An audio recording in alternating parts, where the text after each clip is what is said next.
Welcome viewers. In this video we'll see the mesh analysis.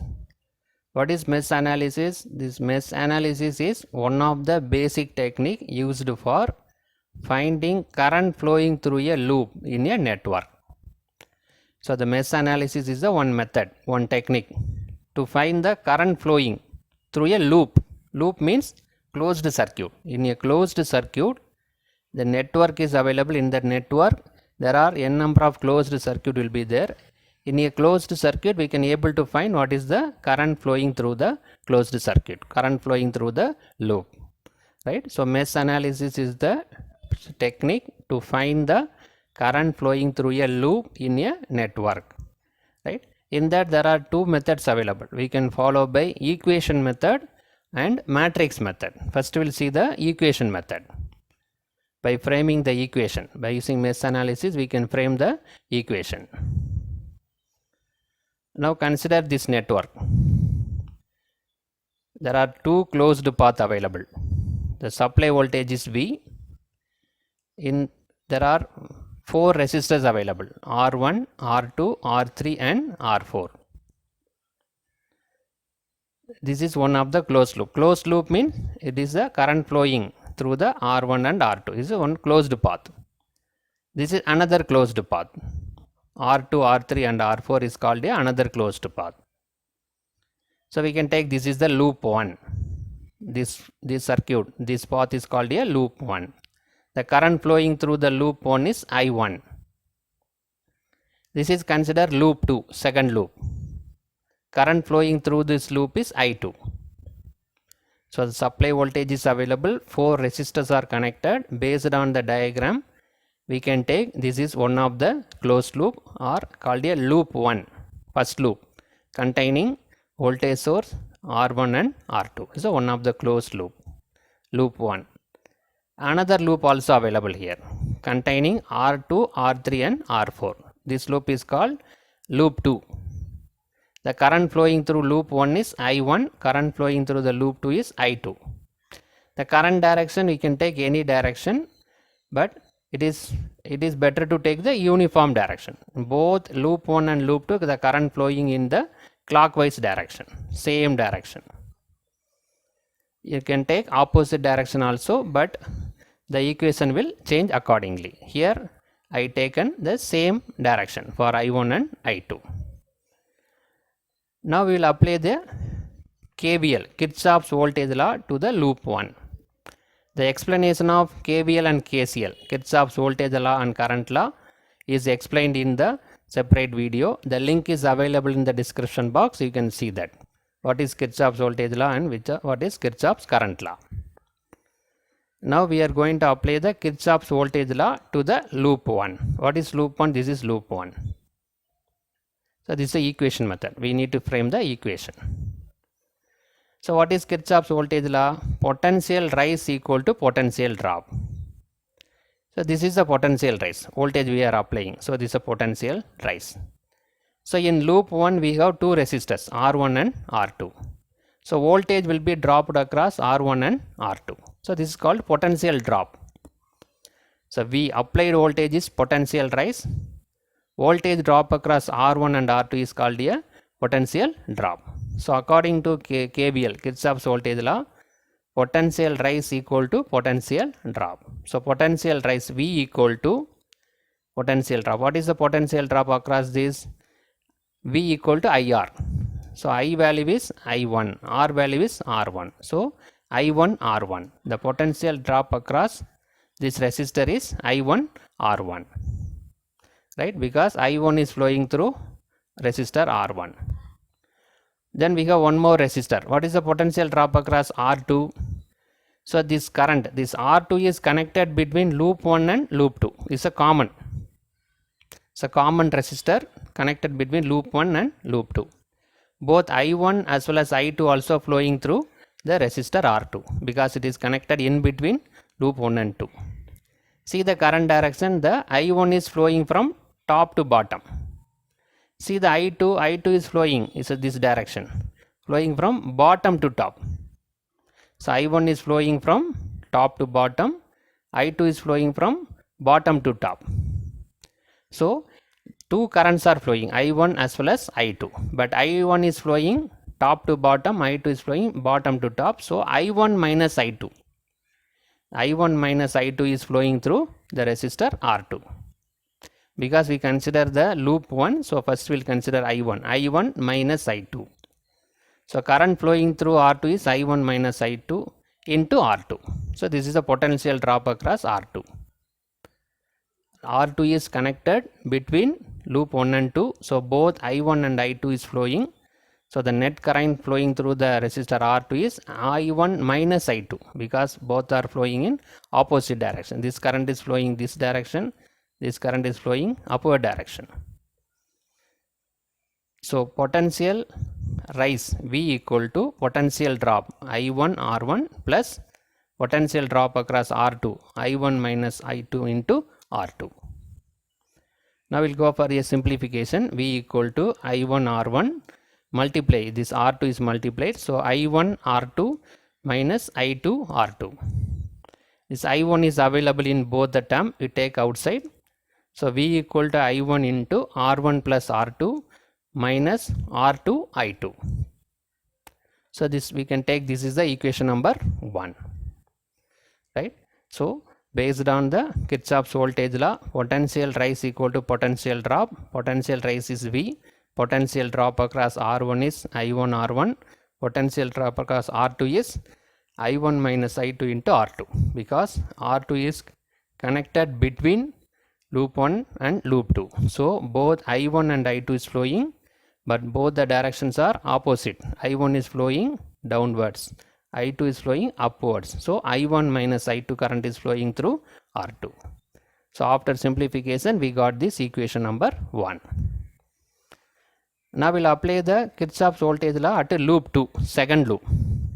In second loop, what are the elements available? R2, R3 and R4. The voltage source is not available here, only the drops, potential drop. Potential rise is not available, so that it is equal to 0. Right? These are all potential drop equal to 0. So what are the potential drop? First we'll take R2. Same thing, R2 connected between loop 1 and 2. So both the currents are flowing. So I1 minus I2 in the first case we are taken. But in the second case, while considering loop 2, we have to take I2 minus I1, because we are considering loop 2. Right? The reference is the loop 2. So I2 minus I1. While considering loop 1, I1 minus I2. Because he consider loop 2 means loop 2 current I2 minus loop 1 current. Then potential drop across R3 is, this I2 is flowing through R3. So I2 into R3. The potential drop across R4 is, this I2 is flowing, only I2 is flowing through R4. So R4 I2, that is equal to 0. The applied potential is 0. Right? So this is the potential drop across R2. Two currents are flowing. So potential drop across R3, only I2 is flowing. Potential drop across R4, only I2 is flowing. In R2 both the currents are flowing, and R3 only I2 is flowing. R4 only I2 is flowing. Now we'll go for the simplification. R2 I2, multiply R2 inside. R2 I2 minus R2 I1 plus R3 I2 plus R4 I2 equal to 0. Right? So this term I1 is available, minus I1 R2. All other remaining term I2 is common. We take I2 outside. So R2 plus R3 plus R4 equal to 0. So this term related to I1, this term related to I2. You take this equation number 2. Now we have two equations, equation 1 and 2. We need two currents, I1 and I2. Two parameters we need to find. So two equations are available. By solving this equation 1 and 2, we can easily able to find the current value I1 and I2. Suppose if three currents are available, we need to frame three equations. In that automatically there are three loops available. So we need to frame three equations so that we can find three currents. In this problem, only two loops available, two currents are there. So we framed two equations. By solving these two equations, we can able to find the value of I1 and I2. Now the same problem we will see with matrix method. How to frame the matrix? for the same problem. Now we'll see this matrix method. The same problem is available. The two loops R1, R2, R3, R4. This loop 1, this is loop 2. Current is in the loop 1 is I1, current in the loop 2 is I2. The voltage applied is V. So this is the potential rise. These R1, R2, R3, R4 are potential drop. Same thing we discussed equation method. Now we'll see the matrix method. In matrix method, the current assigned should be a uniform direction. You should not assign in the opposite direction. Some procedure is followed while forming the matrix. So the current direction should be uniform in all the loop. Here two loops available. So both the loop the current is flowing in clockwise direction. You cannot take one current is clock, another current in anti-clockwise. Both the currents should be clockwise. But in equation method, you can take either clockwise or anti-clockwise. Automatically the equation will change. The polarity in the equation will change. But in matrix method, we are following some procedure. So current direction should be uniform. Now we'll frame the matrix. What is the matrix we are forming? V equal to IR. This is the voltage matrix. How many voltages available? This V1. In the loop 1, loop 2. Then current matrix. How many currents available? Two current, I1, I2. Then resistor matrix. So this is a format. V equal to IR. First we will see what is the R matrix. 2 cross 2 matrix. The two loops available. So 2 cross 2 matrix. If 3 loops are available means 3 cross matrix. 3 cross 3 matrix will be there. What is the resistor matrix? R11, R12, R21, R22. Other than diagonal, other elements are negative.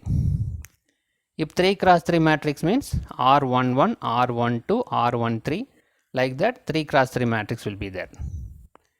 So this is the diagonal.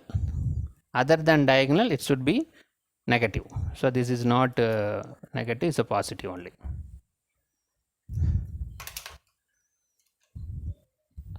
So diagonal is positive, other than diagonal negative. That's why we need to take the current direction as uniform. If current direction is uniform, automatically this law will be applied. Then what is R11? R11 means the resistor available in the first loop. What are the resistor available in the first loop? This is the first loop. R1 and R2. This is loop 1. What are the resistor available in loop 1? R1 and R2. So it is R1 plus R2. R11 is nothing but resistor, sum of resistors available in loop 1. So in the loop 1, the two resistors available. So R1 plus R2. What is R12? 12 means the resistor available, commonly available between loop 1 and loop 2. That's why it is 12. 11 means only first loop. R12 means the common resistor available between loop 1 and loop 2. What is the common resistor available between this loop 1 and loop 2? This R2. This R2 is connected between loop 1 and loop 2. R2 is available in loop 1 as well as loop 2. So this R2 is the common resistor between loop 1 and 2. So it is minus R2. Other than diagonal we need to put negative. So minus R2. Then what is R21? The common resistor available between 2 and 1. Second loop to first loop. Second loop to first loop. That also same. So R2 only. This R2 is connected between loop 1 and 2 or loop 2 to 1. So this R2 is the common resistor between 1 and 2 or 2 and 1. Then what is R22? R22 is the 2 means the total resistor available in the second loop. So this is the second loop. This is nothing but second loop. What are the resistor available in the second loop? R2, R3, R4. Right? So R22 means total resistor available in the second loop. The total resistor available in the second loop is R2 plus R3 plus R4. So R2, R3, R4. Right? So it is very easy to frame the matrix. R11 means total resistor available in loop 1. R22 means total resistor available in loop 2. R12 or R21 means the resistor available, commonly available between loop 1 and 2. So we can frame the resistance matrix. What is current matrix? Only two currents available, I1 and I2. What is voltage matrix? V1. V1 is the voltage in the first loop, V. V2 is the voltage available in the second loop, voltage rise. But in the second loop, the voltage source is not available, so it is 0. If voltage source is available, we can put. Otherwise, in this diagram, the voltage source is not available, so it is 0. Now we framed the matrix, voltage matrix, current matrix, and this resistance matrix, current matrix, and voltage matrix is available. From that, how will you find this current I1 and I2? For that, a separate formula is available.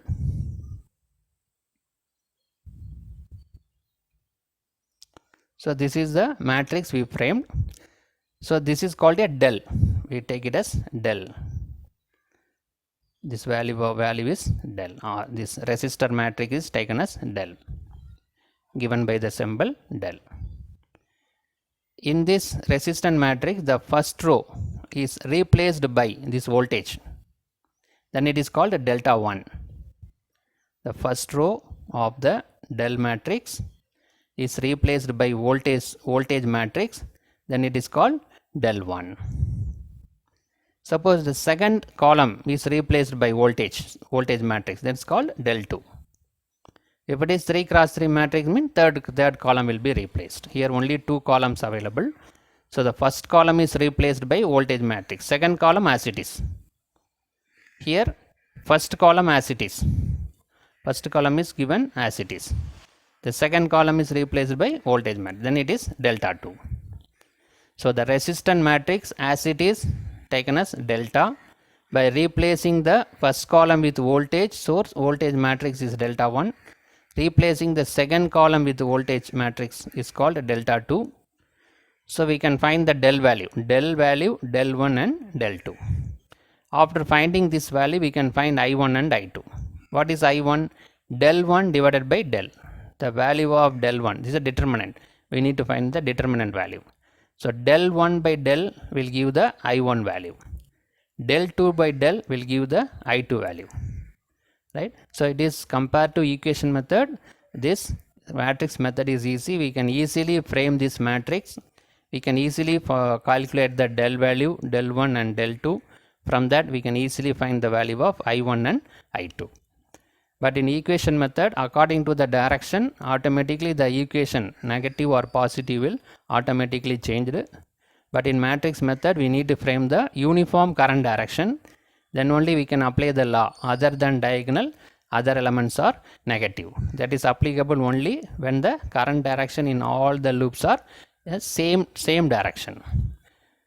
So in this video, we discuss about the mesh analysis, that is in a closed loop, how to find the current.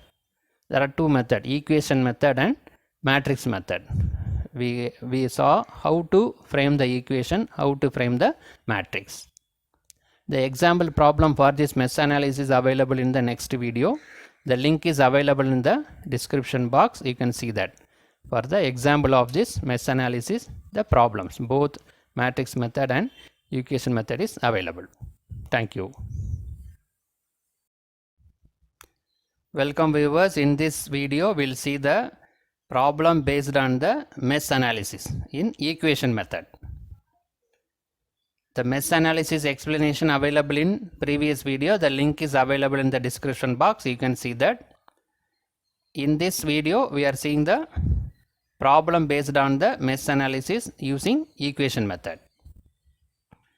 The question is, find the loop current for the circuit given below. We need to find the loop current for this circuit. Now consider this circuit diagram, circuit network. The 10 voltage is applied this side, and other side 25 voltage is applied. There are 5 resistors available, 10 ohm, 15 ohm, 25 ohm, 5 ohm and 20 ohm.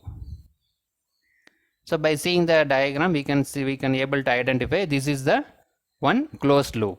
It's called a loop 1, containing 10 voltage source, 10 ohm, this 25 ohm and 5 ohm. This is called a, we can consider this is the one loop called a loop 1, first loop. The current flowing through the first loop is I1. See the current direction. This is the current direction flowing in clockwise. So this is the another loop. Loop is nothing but closed path containing this 25 voltage, 15 ohm, 25 ohm and 20 ohm. We can consider this is the second loop. It's called a loop 2. The current flowing through is I2. Flowing through the second loop is I2.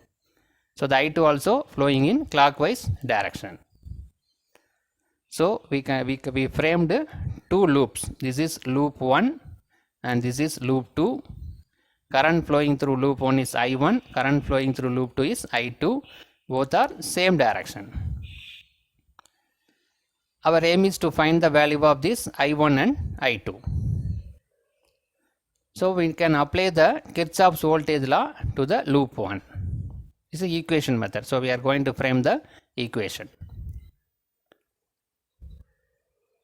So we will apply the Kirchhoff's voltage law to this loop 1. What is Kirchhoff's voltage law? Potential rise equal to potential drop. So this 10 voltage source is the potential rise. The potential is given from this. What is potential drop? The drop across this 10 ohm resistor, 25 ohm and 5 ohm. These are all the voltage drop. So this potential rise is equal to sum of this potential drop. That is the statement given by Kirchhoff's voltage law.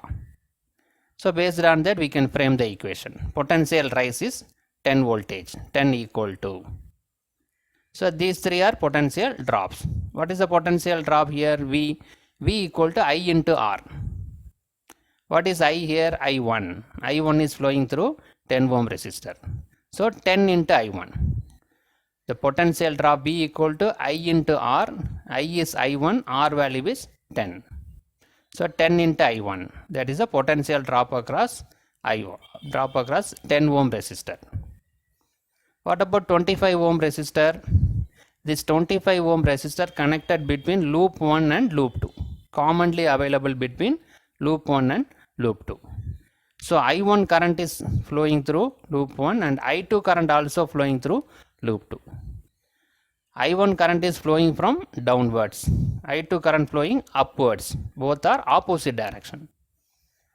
So while considering this 25 ohm, I1 also flowing, I2 also flowing in opposite direction. So we need to take I1 minus I2. So while considering loop 1, it is I1 minus I2. While considering loop 2, I2 minus I1. Because we considered loop 2. So I2 minus I1. Loop 1, I1 minus I2. So 25 ohm is connected between loop 1 and 2. Both I1 and I2 current is flowing. But current direction is opposite. This current is flowing downwards. This current is flowing upwards. So the difference between these two current is flowing through the 25 ohm. So we are taking I1 minus I2. 25 into I1 minus I2. Suppose the current is same. Both current is same means I1 plus I2 we can take. But here opposite, so we are taking I1 minus I2. Then what is the potential drop across 5 ohm? Only this I1 is flowing. So I1 into 5, that is 5 into I1. Right, so this is the potential rise. This is the potential drop across 10 ohm, potential drop across 25 ohm, potential drop across 5 ohm. So equation number 1. We will take this equation number 1. We will simplify this equation later. First we will take it as equation number 1.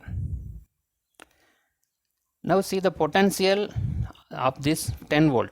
See that current direction, current is flowing in a clockwise direction. That is, it is flowing from downward to upward. In this 10 ohm voltage source, it is flowing downward to upward. Let's see the direction. It is flowing like this. So from negative to positive, the current is flowing from negative terminal to positive terminal. So potential rise, so that we are taken plus 10. But while considering this 25 ohm, see this, the current is flowing downwards from positive to negative. Positive terminal to negative terminal. Potential is dropped here. So minus 25. See here, this current is flowing upward, bottom to top. negative to positive. So rise of potential 10 voltage. Here following from top to bottom, positive to negative, fall of potential. So minus 25. So flowing this downwards, positive to negative. So minus 25 volt. So this is the potential. What is the potential drop? There are three resistors available: 15 ohm, 25 ohm and 20 ohm. In 15 ohm only I2 is flowing. So 15 into I2. In 20 ohm also only I2 is flowing. So 20 into I2. But in 25 both I1 and I2 flowing. We already see that both are opposite. So in previous case we taken I1 minus I2. While considering loop 2 we need to take I2 minus I1. Right? So this is the potential applied. This is the potential drop across second loop. We take this equation number 2. Now we'll simplify this equation 1 and 2. Then we can go for further modification so that we can find the value of I1 and I2. Now we framed equation 1 and equation 2 from loop 1 and loop 2. Now take this equation 1. This equation 1 is taken as it is. Now we are going for simplification. So we consider the equation 1. Now we'll go for simplification. 10 equal to 10 I1. We multiply inside. 25 multiply inside. So that 25 I1 minus 25 I2 plus 5 I1. So this 25 is multiplied inside. So 10 equal to this I1 available here. 10 I1. Here 25 I1 plus 5 I1. So 10 plus 25 35 plus 5 40 I1. This I2 available only one time, minus 25 I2. Right? So we can rewrite this. 40 I1 minus 25 I2 equal to 10. So it is rearranged. Right hand side and left hand side terms are rearranged. So that 40 I1 minus 25 I2 equal to 10. So we can divide by 5 so that the equation further simplified. So 40 divided by 5 8, 25 divided by 5 5, 10 divided by 5 2. Now it is simplified form of equation 1 is available. Equation 1 is now simplified. 8 I1 minus 5 I2 minus 2. Take this equation number 3. Right? So step by step the equation is reduced and finally we got this equation, simplified equation. We take this equation number 3. Now consider the second equation. The second equation is written as it is. What is available second equation? Written as it is. Now we go for simplification. Minus 25 equal to 15 I2. Multiply this 25 inside. So 25 I2 minus 25 I1 plus 20 I2. Right? This 25 is multiplied. So minus 25 equal to, see this I2 available here. 15 I2, 25 I2, 20 I2. 3 times available. So 15 plus 25 40, 40 plus 20 60 I2. And I1 available one time, minus 25 I1. I will go for further simplification. So now the terms are rearranged. Minus 25 I1 plus 60 I2 equal to minus 25. Right hand side term is brought to left side and left side term is brought to right side. So here also we can divide by 5. So 25 divided by 5, 5. 60 divided by 5, 12. Minus 25 divided by 5, minus 5. You take this equation number 4. Right? Now the equation 2 is simplified and finally we got this equation. Simplified equation. This takes us equation number 4. Now we got equation 3 and 4. Simplified form of equation 1 and 2. So by solving these two equations, we can find the value of I1 and I2. By solving this equation 3 and 4. How to solve this? So we can cancel any one term, either I1 or I2. Here 8 I1 available. Here 5 I1 is available. So we can multiply the equation 3 with 5, equation 4 with 8. So that here multiplied by 5, here multiplied 8, so that we'll get 40. So we can cancel the term I1, right? So that is available here.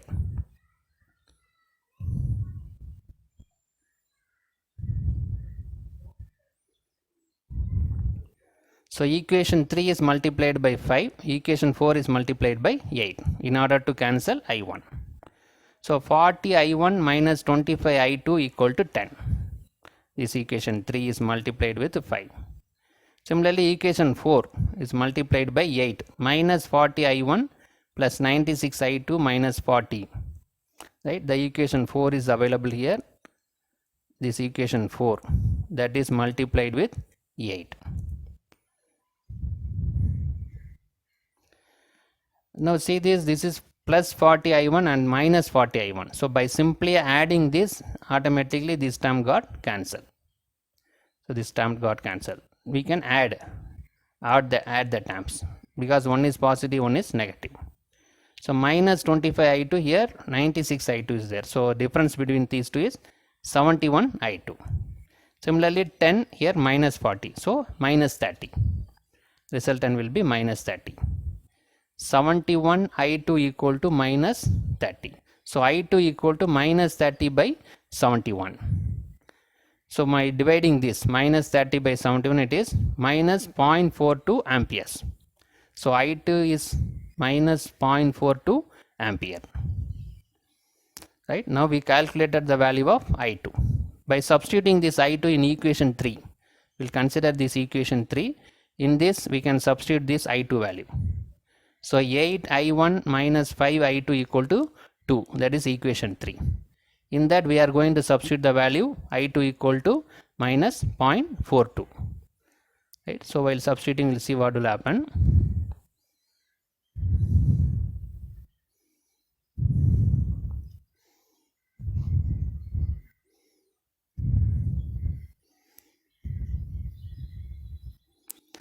So 8 I1 minus 5 into this I2 is minus 0.42, that is equal to 2. So 8 I1, you multiply both are negative, so it becomes positive. 5 into 0.42 is 2.1, that is equal to 2. So bring this 2.1 in right hand side. So 8 I1 equal to 2 minus 2.1. So 2 minus 2.1 is minus 0.1. This is more value, so minus negative. So from this I1 equal to minus 0.1 divided by 8. So that is nothing but minus 0.0125 amperes. So now we got the I1 value also. So I2 value is minus 0.42 ampere, I1 value is minus 0.0125 ampere. So in this problem, by using the mesh analysis, by equation method, we framed two equations, then it is simplified form of equation is given. By solving the equation 3 and 4, we got the value of I1 and I2. The same problem is solved by matrix method. That video available in the description box. You can see that video. The link is available in the description box. The same problem solved by matrix method. The link available in the description box. Thank you. Welcome viewers. In this video, we'll see the mesh analysis by solving the problem by mesh analysis using matrix method. Mesh analysis using the matrix method. So the problem is find the loop current for the circuit given below. For this circuit, we need to find the loop current using matrix method. The same problem solved by equation method. The link is available in the description box. The viewers can see by click the link, you can see the video. The same problem solved by equation method. The separate video available. The link is available in the description box. You can go through that. You can see the video. By clicking the link, you can see the video. So in this video, we'll solve the problem with matrix method. So in this circuit diagram, this 10 voltage source is available one side, 25 voltage source available on other side. There are 5 resistors available, 10 ohm, 25 ohm, 5 ohm, 15 ohm and 20 ohm. So by seeing the diagram, we can easily identify this is the loop 1. We can consider this is the loop 1. Loop is nothing but closed path. This is one closed path, loop 1. The current flowing through the closed path is I1. Loop 1 is I1. In clockwise direction. The current is flowing in clockwise direction. This is another loop. Loop 2. We can consider this is the second loop. Loop 2. That is 25 ohm, 25 voltage, 15 ohm, 25 ohm and 20 ohm. These four are considered as the second loop. Loop 2. The current flowing through the second loop is I2. That also flowing in a clockwise direction. Right. So we have two loops available, loop 1 and loop 2. Current flowing through loop 1 is I1, current flowing through loop 2 is I2. Both are clockwise direction. Now we can frame the matrix. What matrix we are framing? V equal to IR. This is a voltage matrix, current matrix, resistance matrix. Because we are applying the Kirchhoff's voltage law. We are going to apply the Kirchhoff's voltage law, so that we follow the matrix V equal to I into R. What is resistance matrix? R11, R12, minus R12, minus R21 and R22. Two currents I1, I2, two voltage V1 and V2. The explanation of mesh analysis is also available in separate video. Link is available in the description box. The viewers can see that. We can view the video. The link is available. So what is R11? R11 is nothing but the resistance of the first loop, the total resistance of loop 1. In loop 1, what are the resistors available? 10 ohm, 25 ohm and 5 ohm. So sum of these three is nothing but R11. Loop 1. R11 is nothing but sum of resistors in loop 1. So 25, so 10 plus 25 plus 5. 10 plus 25 plus 5.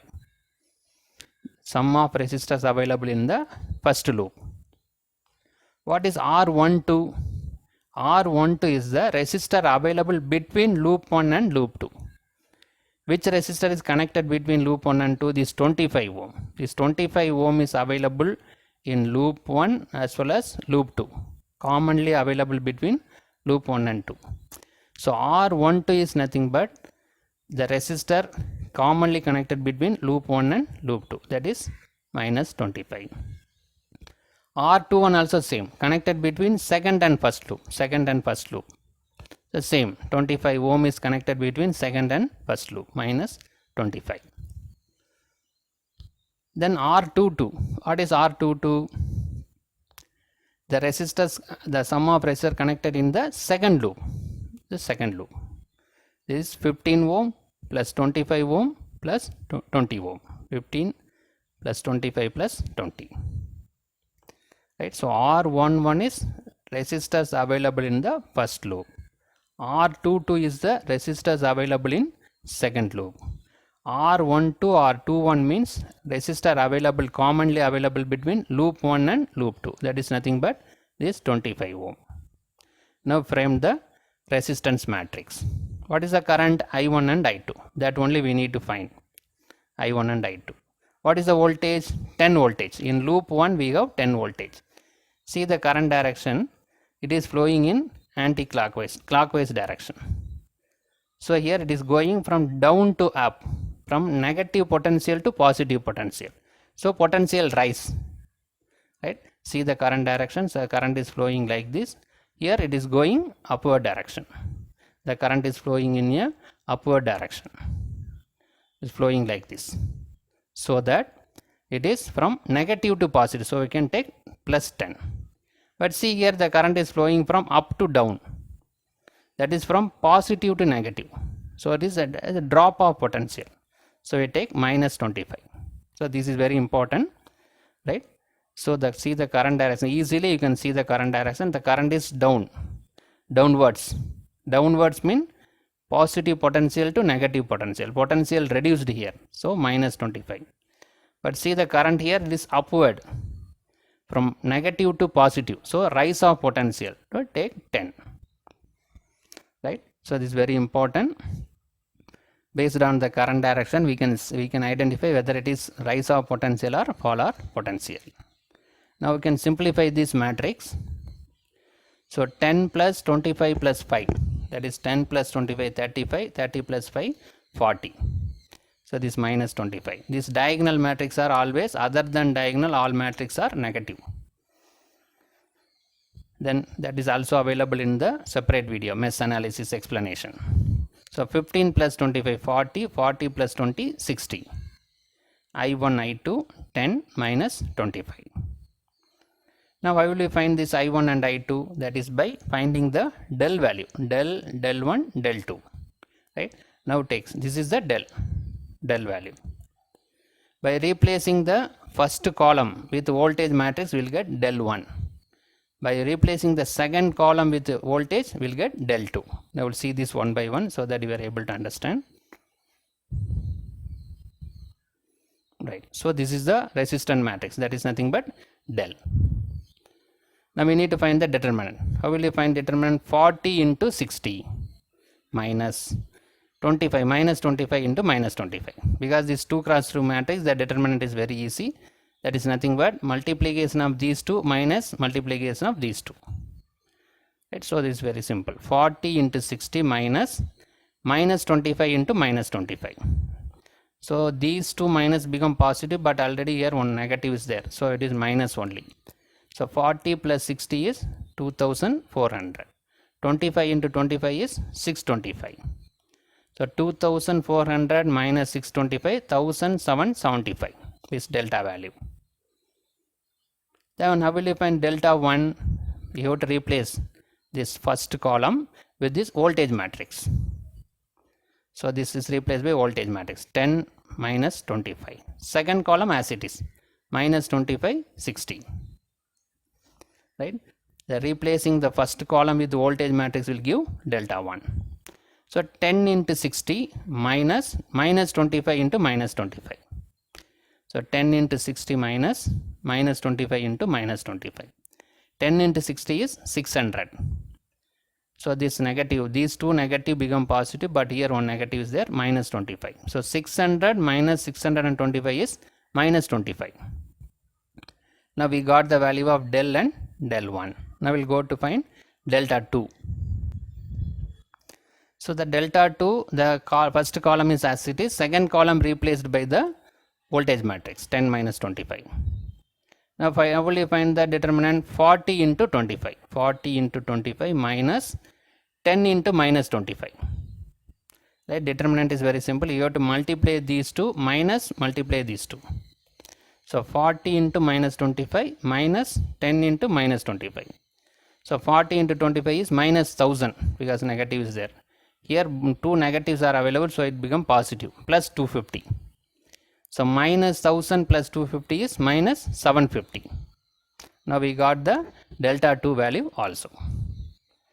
So from del 1 and delta 2 we can find I1 and I2. I1 is nothing but delta 1 by delta. Minus 25 divided by 1775. That we already calculated delta 1 and del. So it is minus 0.01 amperes. 25 divided by this 1770 will give minus 0.1 minus 0.1 amperes. Similarly, I2 equal to del 2 divided by del. Minus 750 divided by 1775. That is minus 0.42 amperes. Right. So from this del value we calculated I1 and I2. So by using the matrix method, mesh analysis, we calculated the loop current I1 and I2. The same problem solved in equation method also. That video link is available in the description box. The viewers can go through that video. So the mesh analysis done by both equation method as well as matrix method. Thank you. Welcome viewers. In this video we will see the nodal analysis. The nodal analysis is the method to find the voltage at that given node. Node is nothing but a junction point. At a junction point we can find the voltage by using the Kirchhoff's current law. By using Kirchhoff's current law we can find the voltage at the given node. In previous method we have mesh analysis. Mesh analysis used to find the loop current. In a closed loop, what is the current flowing in the closed loop? By using Kirchhoff's voltage law. That is available in the another video, the description box, the link is available. The viewer can see the video, mesh analysis. So this one, nodal analysis, finding the node voltage using Kirchhoff's current law. So in node voltage method, one of the principal node is selected as a reference node. The common point is selected as a reference node. All other principal node, the voltage is assigned. Other than the reference node, other node, the voltage will be assigned. This voltage is with reference to the reference node. All the node having the voltage, the reference is the reference node. At each principal node, KCL is applied and the equations are obtained. We can apply the Kirchhoff's current law at each node, and we can frame the equation. By solving the equation, we can find the node voltage. Right? In that, there are two methods available: equation method and matrix method. First, we will see the equation method by framing the equation. Now consider this diagram.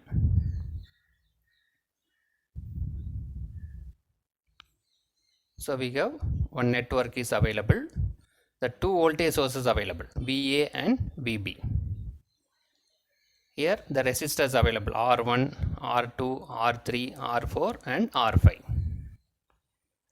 Now we need to assign the node as well as reference node. So this is the reference node. This is common point. All the elements are connected here. So this is the reference node. Another two nodes available here, node 1 and node 2. So what is the mean by node? It is a junction point. See this node 1, R1, R2, R3 are connected together. Similarly at node 2, R2, R4, R5 are connected together. So node is the junction point. At that particular voltage will be assigned. Here node 1 voltage V1 is assigned. At node 2 voltage V2 is assigned. So this is nothing but VA, supply voltage. At this point VA will be available. At this point VB will be available. So we have two voltage sources. The resistors are available. We assigned one reference node at the bottom. Normally it's a return path. Then we assigned the two nodes, node 1 and node 2 at this point. At node 1 the voltage is V1, at node 2 the voltage is V2. The node is nothing but junction point, in that the elements are connected together. So our aim is to find this voltage V1 and V2. What is the voltage at this point? So here we are going to apply the Kirchhoff's current law. What is Kirchhoff's current law? At a junction, incoming current is equal to outgoing current. Incoming current means current flowing towards the node. Outgoing current means current flowing away from the node. Both are equal. Otherwise, at a junction, total current is equal to 0. If any junction, if we add all the current, it will be 0. One current may be incoming current, one current may be outgoing current. So the total current is 0. That is given by the Kirchhoff's current law. Incoming current is equal to outgoing current at a node. Otherwise, at a node, the total current is equal to 0. So we are going to apply this Kirchhoff's current law at this node 1. What is that? We need to find what is the current in this node. There are three elements available, R1, R2 and R3. So we need to find what is the current through this R1. What is the current through this R2? What is the current through this R3? By adding all this current, that is equal to 0. That is the Kirchhoff's law given. Kirchhoff's law given that the total current in a node is 0. How will you find the current in this branch? Current I equal to V by R. R is available. R is R1. What is V here? This R1 is connected between these 2 points. At this point the voltage is V1, at this point the voltage is VA, the supply voltage. So voltage across this R1 is V1 VA, the difference between V1 and VA. So we consider the node 1, so it is V1 minus VA. Always we need to refer this node 1 because we are going to apply the Kirchhoff's current law at node 1. So V1 minus VA is the voltage across R1. Right? So we need to find the current through R1. Current I equal to V by R.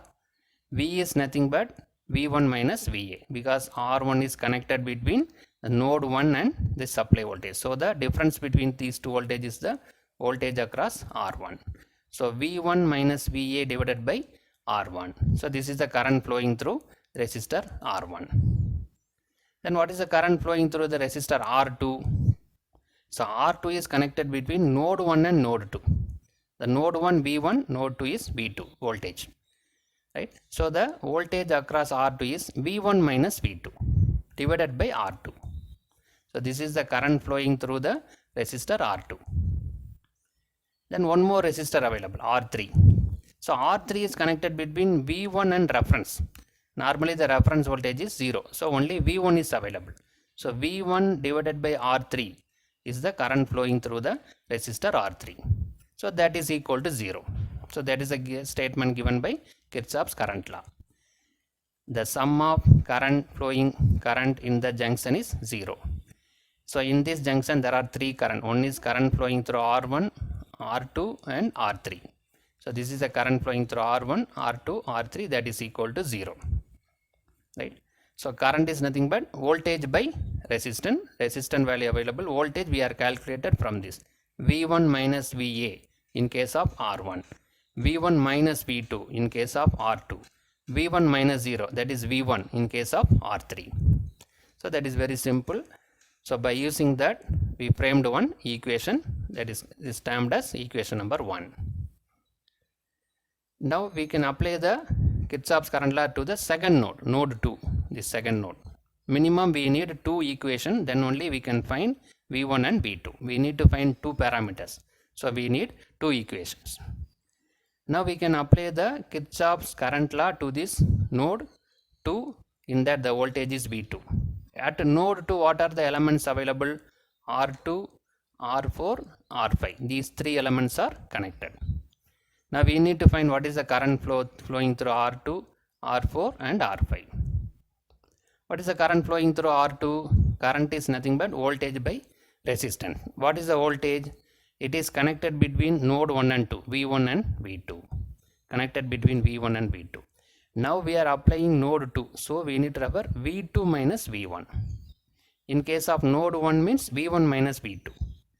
There we are applying node 1. Now it is node 2 means we need to take node as here. First we need to take node 2, then node 1. So V2 minus V1 by R2. Right? So V2 minus V1 by R2 is the current flowing through R2. What about R4? R4 is connected between second node and reference node. So that only we have voltage V2. V2 by R4 is the current flowing through the resistor R4. We have one more resistor available, R5. What is the current here? V by I. What is the voltage? V2 and VB is connected between node 2 and supply voltage. So V2 minus VB divided by R5. Right? So this is the current flowing through R2, R4 and R5. Sum of this is equal to 0. That is a statement given by the Kirchhoff's current law. Now we got 2 equations. So by solving equation 1 and 2, we can able to find the V1 and V2. Right? So the nodal analysis means we are going to find the node voltage by applying Kirchhoff's current law. This is equation method. One more method is available, matrix method. Now we will see this matrix method. Now we will apply the same network for matrix method. The same network is available here. VA, VB and resistors are available. Node 1, node 2, this is reference node. Node 1 voltage is V1, node 2 voltage is V2. Same circuit. But here we are going to apply the matrix method. What is matrix method? We need to frame this matrix. I equal to V by R. I, this is the current matrix. Voltage matrix, this is resistance matrix. What is the formula based on Ohm's law? I equal to V by V divided by R. So that here written as 1 by R. Here 1 by R. We need to frame the resistance matrix, voltage matrix and current matrix. First we will find the resistance matrix. What is available here? 1 divided by R11, 1 divided by R12, 1 divided by R21, 1 divided by R22. What is 1 divided by R11? What is R11? R11 is nothing but resistors connected in the node 1. 1 refers what are the resistors connected in node 1. What are the resistors connected? R1, R2 and R3. These three resistors are connected at node 1. That is nothing but R11. So I can write 1 divided by R1 plus 1 divided by R2 plus 1 divided by R3. Right? So R11 is nothing but at node 1 what are the resistors connected we need to add. What is R12? R12 means the resistor connected between node 1 and node 2. Connected between node 1 and node 2. What is the resistor connected between node 1 and 2? R2. This R2 is connected between node 1 and node 2. So that minus 1 by R2. What is 2, 1? That also same. The resistor connected between second node and first node. Both are same. Connected between first node or second node to first node is nothing but R2. So minus 1 by R2. Right? So R12 and R2 are also calculated. Other than diagonal, these elements are negative. We need to follow the procedure. Other than diagonal, we need to put negative sign. What is R22? R22 is nothing but the number of resistors available in the second node. What are the resistors available? R2, R4, R5. These three resistors are available at the node, second node. So 1 divided by R2 plus 1 divided by R4 plus 1 divided by R5. Right? So R11 is nothing but resistors available at node 1. R1, R2, R3.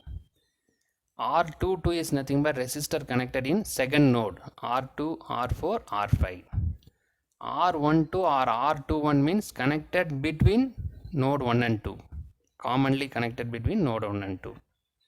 So by using that we can frame the resistance matrix. Then what is the voltage? V1 and V2. The voltage matrix is V1 and V2. That only we need to find. What is current matrix? I1 and I2. How will you find this I1 and I2? I1 equal to VA by R1. Because current is not available here. We can find the current at this loop is VA by R1. Supply voltage. VA by R1 will give the current in this node. Similarly, I2 can be calculated VB by R5. This supply voltage and R5 will give the current in the second node.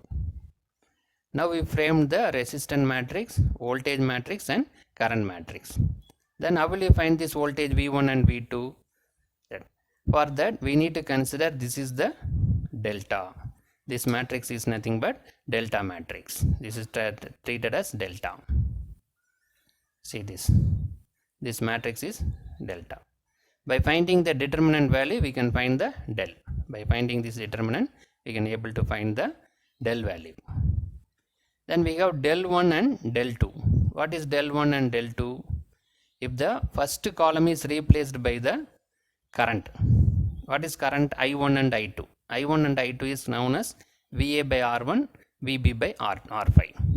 Right? So the first column is replaced by the current matrix, that is delta 1. If the second column is replaced by current matrix, that is delta 2. Right? So delta is nothing but resistance matrix. Delta 1 is nothing but in the resistance matrix first column is replaced by current matrix. Delta 2 is nothing but second column is replaced by current matrix. Now we can find the determinant value delta, delta 1 and delta 2. From that we can find this V1 and V2. Formula is available. V1 is delta 1 by delta.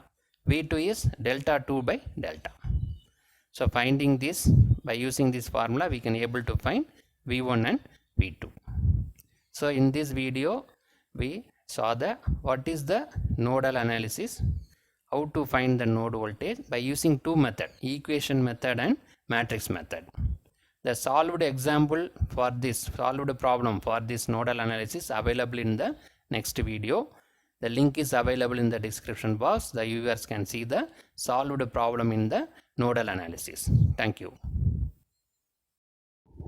Welcome viewers. In this video, we'll see the solved problem for nodal analysis. by equation method. The explanation for nodal analysis available in the previous video. The link is available in the description box. The viewers can see what is meant by nodal analysis and what is meant by equation method. The explanation is available. In this video, we'll see the solved problem. So the question is, find the node voltage and current through the various resistor for the circuit shown below. So this is the circuit available. We need to find the node voltage, these two node voltage, and current flowing through all resistor. Current flowing through 5 ohm, 4 ohm, all the resistor we need to find. That is the two questions. So now consider this diagram. So the two voltage sources available, 25 volt, 100 volt. We'll take this is VA and this is VB. Then various resistors are available. What is node? Node is nothing but a junction point. All the elements are connected together. So we need to assign the node as well as reference node. Reference node is nothing but common point. Normally this common point is taken as reference node. Here the potential is 0, return path. Other than that, we need to find the principal node. So we can take this is one node. How we can assign this is node? At this point, these three resistors are connected together. We can assign this is the second node. Here, these three resistors are connected together. So this is not a node. This is a normal point. So supply voltage is given here. So this is the node. At this, three elements are connected together. So we assign two nodes. The problem, the node is not given. We need to assign the node. So this point is assigned as node 1. At node 1, the voltage is V1. This point is assigned as node 2. The voltage at node 2 is V2. This is the reference node.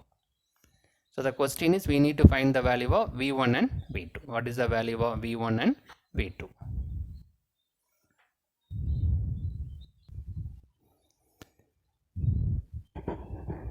So our aim is to find V1 and V2. We can apply the Kirchhoff's current law to find this V1 and V2. We can frame the two equations. By solving the two equations, we can able to find V1 and V2. First, we'll consider the node 1. We'll consider node 1. Apply Kirchhoff's current law to the node 1. What is Kirchhoff's current law? The incoming current is equal to outgoing current at a node. Otherwise, the total current in the node is 0. That is the total current in the node. What is the total current? Current flowing through 5 ohm, current flowing through 4 ohm, current flowing through 10 ohm. By adding these three is equal to 0. That is the statement given by Kirchhoff's current law. The total current in a node, in a junction point is 0. What is the current flowing through this 5 ohm resistor? The formula current is nothing but I equal to V by R. The current I equal to V by R. What is the V? What is the voltage across this 5 ohm resistor? So it is connected between node 1 and supply voltage. So the node 1 voltage is V1, supply voltage is 25, VA. So V1 minus VA, that is the voltage across 5 ohm, divided by R. R is nothing but 5. Right? So V1 minus VA divided by 5. This is the current flowing through the resistor 5 ohm. This 5 ohm connected between V1 and VA. So that it is V1 minus VA. What is the current flowing through this 10 ohm? This 10 ohm is connected between node 1 and node 2. So V1 minus V2 divided by 10 is the current. V1 minus V2, because 10 is connected between V1 and V2. So while referring the node 1, we always refer V1, V1 minus VA, V1 minus V2, like that. Then what is the current flowing this 4 ohm? That's connected. This 4 ohm is connected V1. So V1 by 4. Another end is the reference. This reference node means the voltage is 0. So for 4 ohm, it is connected between node 1 reference node, so that V1 by 4. So this is nothing but current in a junction is 0. Current in the junction is nothing but current flowing through 5 ohm, 4 ohm and 10 ohm. That is calculated. The current I equal to V by R. So all are added together. So V1 minus VA is nothing but 25 divided by 5. V1 minus V2 divided by 10, V1 by 4, here is equal to 0. We'll take this is equation number 1. We can go for further simplification in the equation. Now we'll apply the Kirchhoff's current law to the second node, node 2, this node, second node. At second node, what are the resistors available? This 10 ohm is connected, this 2 ohm is connected, and 8 ohm is connected. 3 resistors are connected at node 1. First consider this 10 ohm. What is the voltage across 10 ohm? V2 and V1. It is connected between node 1 and node 2. While referring node 2, we need to take V2 minus V1. If you refer node 1 means V1 minus V2. While referring node 2, V2 minus V1 divided by 10. Then what is the current through this 8 ohm resistor? This 8 ohm is connected between node 2 and supply voltage VB. It is connected between V2 and VB. So V2 minus VB by 8. What is the current flowing through this 2 ohm resistor? It is connected between second node V2 and reference node. So that V2 divided by 2, that is equal to 0. Now we calculated current flowing through 10 ohm, 8 ohm and 2 ohm, that is equal to 0. This V2 minus V1 by 10, V2 minus VB. VB is nothing but 100 voltage. So V2 minus 100 by 8 plus V2 by 2 equal to 0. Now frame the second equation also.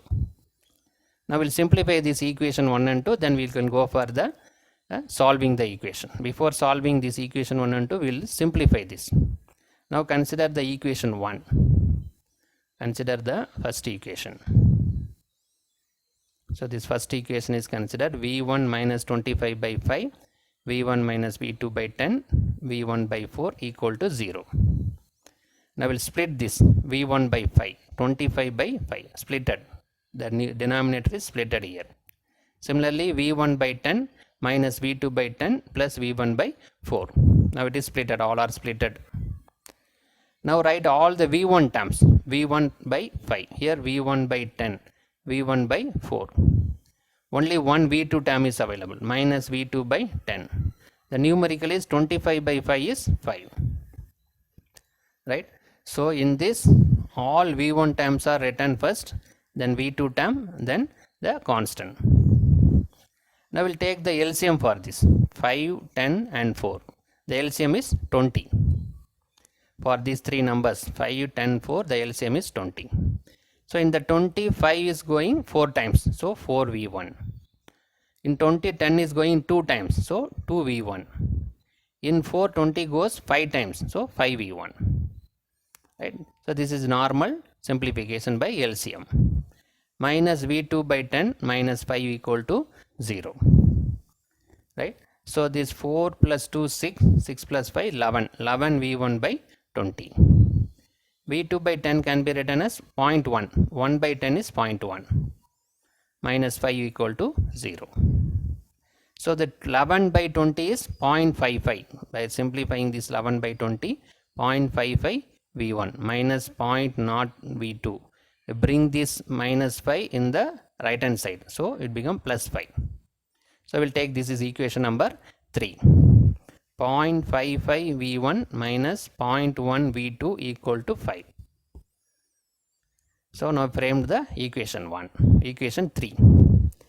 Now we'll go to the equation 2, then we'll go for simplification. Now let's take this equation 2. V2 minus V1 by 10, V2 minus 100 by 8 plus V2 by 2 equal to 0.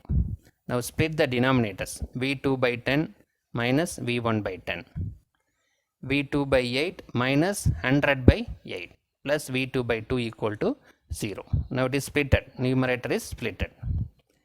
Now we'll write the V2 terms. What are the V2 terms available? V2 divided by 10. Here one V2 divided by 8. Here V2 divided by 2. 3 V2 terms are available. One V1 is available, minus V1 by 10. And numerical is 100 by 8, minus 100 by 8. Now we can take the LCM for these three numbers, 10, 8 and 2. The LCM is 40.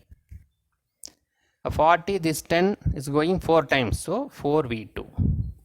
In 8, the 40, in 8 it goes 5 times, so 5V2. So the 2 in 40 is goes 20 times. So 20 V2. So this is a normal LCM. Then V2 by 10 can be written as 0.1 V1. 100 by 8 can be written as 12.5. Right. Now we can go for the further simplification.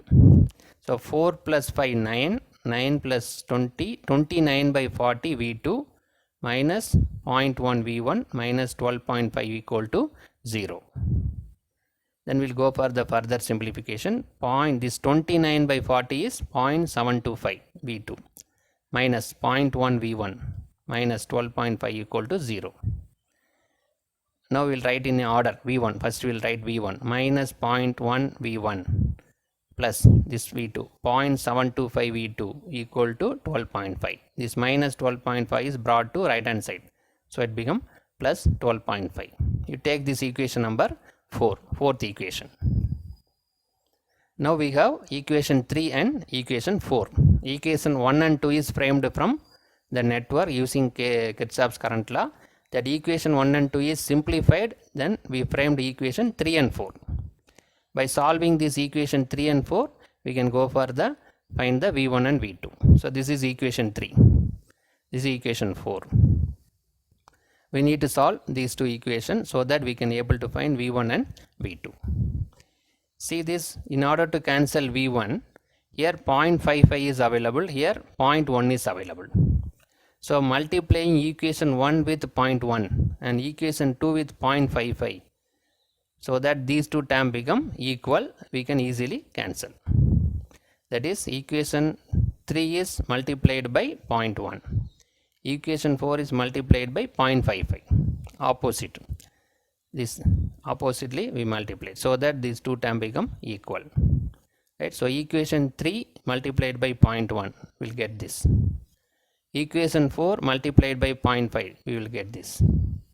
So what is the advantage here? Both are become equal. One is plus and one is minus. So simply we can cancel. We can add this negative, so that by simply adding it will be cancelled. So by adding these two, 0.38875 V2. By adding these two, 7.375. Due to negative we are adding simply. So 0.38875 V2 equal to 7.375. Now we'll go for the further simplification.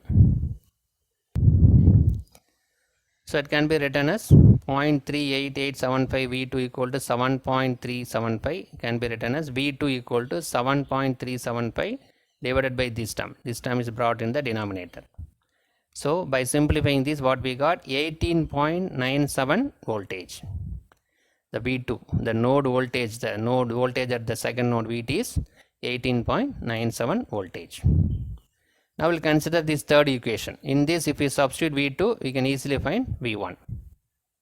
Right? So V2 is calculated. Now consider the third equation. In that, we are substituting V2 equal to 18.97 V2. So 0.55 V1 minus 0.1 into 18.97 equal to 5. Now we can multiply these two. These two are multiplied. So it is 1.897. Now bring this term in the right hand side. So it becomes plus 5 plus 1.897. So by adding these two, 6.897. So that V1 equal to 6.897 divided by 0.5. This term is brought in the denominator. So the simplifying this value, what we got? 12.54 voltage. The voltage at the node 1 is 12.54. So the first question we calculated. Node voltage V1 and V2 is calculated. Second, we need to find what is the current flowing through each and every resistor. Now we'll find the current flowing through. There are 5 resistors available. So the current flowing through the 5 ohm resistor is nothing but VA minus V1 by 5. This already we discussed while framing the equation. So VA is 25 minus V1. V1 we calculated 12.54 divided by 5. It is 2.492 amperes. Then current flowing through the 4 ohm resistor is V1 by 4. So this thing already available in the diagram, that already we discussed. From that you can easily understand. So V1 by 4, 12.5554 by divided by 4, it is 3.135 ampere. Current flowing through the 4 ohm resistor. Current flowing through the 10 ohm resistor is V1 minus V2 divided by 10. So 12.54 minus 18.97 divided by 10, that is nothing but minus 0.643 ampere. This is negative.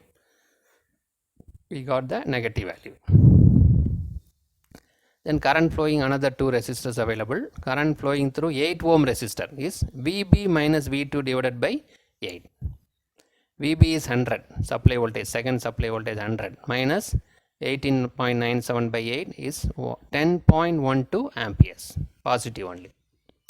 Then current flowing through the 2 ohm resistor, V2 by 2 equal to 18.97 by 2, that is 9.485 amperes.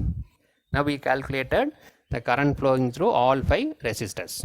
So in this problem, we calculated the node voltage V1 and V2 by using the equation method, and current flowing through all resistors.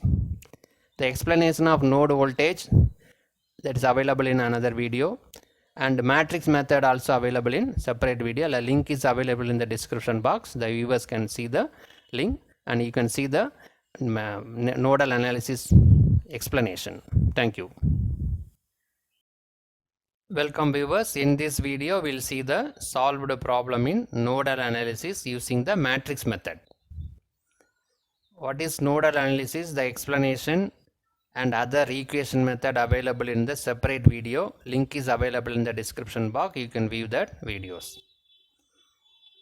So in this, the problem is find the node voltage and current through various resistors for the circuit shown below. We need to find the node voltage and current flowing through all the resistors for the circuit shown below. That is the question. Now consider this diagram. So the 2 voltage sources available, 25 volt and 100 volt. The resistors are connected. Now we need to assign the node. So this is the reference node. And this is the node 1. This is node 2. What is node 1? The node is nothing but junction point. Their elements are connected together. So in the node 1, this 5 ohm, 4 ohm and 10 ohm is connected. At node 2, this 10 ohm, 2 ohm and 8 ohm is connected. What is the voltage at this node 1? That is nothing but V1. Here is V2. Right? So we have reference node and 2 different nodes are available. So our aim is to find this node voltage V1 and V2 by using the matrix method. How will you find this matrix method? By applying Kirchhoff's current law. I equal to V by R. So this is the current matrix. This is voltage matrix. This is resistance matrix. 1 divided by R, because I equal to V by R. V divided by R, so that it is 1 by R. Then how will you find this resistance matrix? What is the R11? R11 is nothing but the resistors connected at the node 1. What are the resistors connected at node 1? This 5 ohm, 4 ohm and 10 ohm. Sum of these 3 is nothing but the R11. 1 divided by R1, so that 1 divided by 5 plus 1 divided by 4 plus 1 divided by 10. These 3 resistors are added. That is nothing but R11. R11 is the total resistors connected at the node 1. What is R12? 1 divided by R12. R12 is nothing but the resistor connected between node 1 and node 2. Between node 1 and node 2. This 10 ohm is connected between node 1 and node 2. So minus 1 by 10. So other than diagonal, we need to put the other elements are negative. So minus 1 divided by 10. What is R21? That also same. Connected between second node and first node. That is also 10 ohm. Minus 1 by 10. What is R122? That is nothing but the resistors connected at the second node. What are the resistors connected? 10 ohm, 2 ohm and 8 ohm. So 1 divided by 10 plus 1 divided by 2 plus 1 divided by 8. Now we framed the resistance matrix. R11 is the resistors available in node 1, these 3. R22 is the resistors available in second node, these 3. R21 or R12 is nothing but resistor connected between 1 and 2, that is this 10 ohm.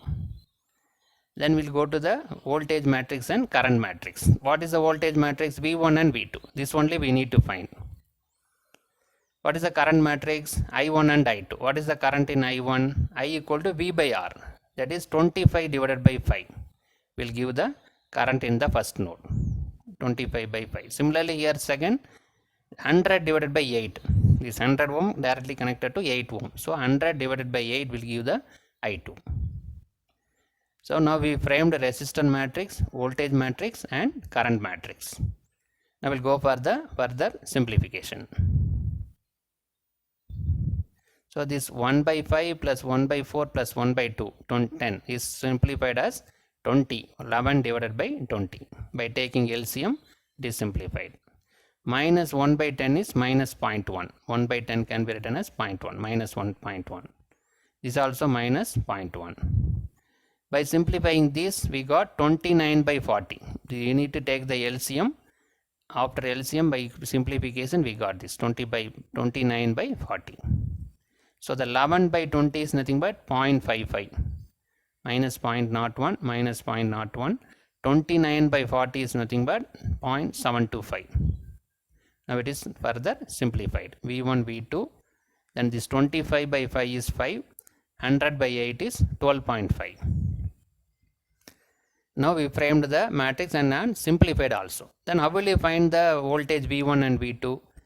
So this is nothing but delta 1. By replacing the first column with current, this is called delta 1. So this is delta matrix. By replacing the first column with current matrix is delta 1. By replacing the second column with current matrix is called delta 2. From delta 1 and delta 2, we can easily find the V1 and V2. Now we'll go for the delta. Now we'll frame the delta. So this is delta. This is the resistance matrix. That's stamped as delta. Need to find the determinant. How will you find the determinant? You have to multiply these two. 0.55 into 0.725 minus. You have to multiply these two. That is, you know very well. That is the procedure for finding the determinant. We need to multiply these two minus these two. So here already 2 minus available, it become positive, but here one more minus available, so finally it is negative. So by simplifying, what we got? 0.38875. Delta value is 0.38875. Then how will you find delta 1? You have to replace the first column with the current matrix. Current is 5 and 12.5. You have to replace the first column with current matrix is nothing but delta 1. Now multiply these two. Find the determinant. We have to multiply these two. 5 into 0.725 minus these two. Minus 0.1 into 12.5. So here 2 negative available, so it become positive. The final value is 4.875. We got the delta 1 value. Then how will you find delta 2? That is replacing the second column. The first column as it is. Second column is replaced by current matrix. Right? That will give the delta 2.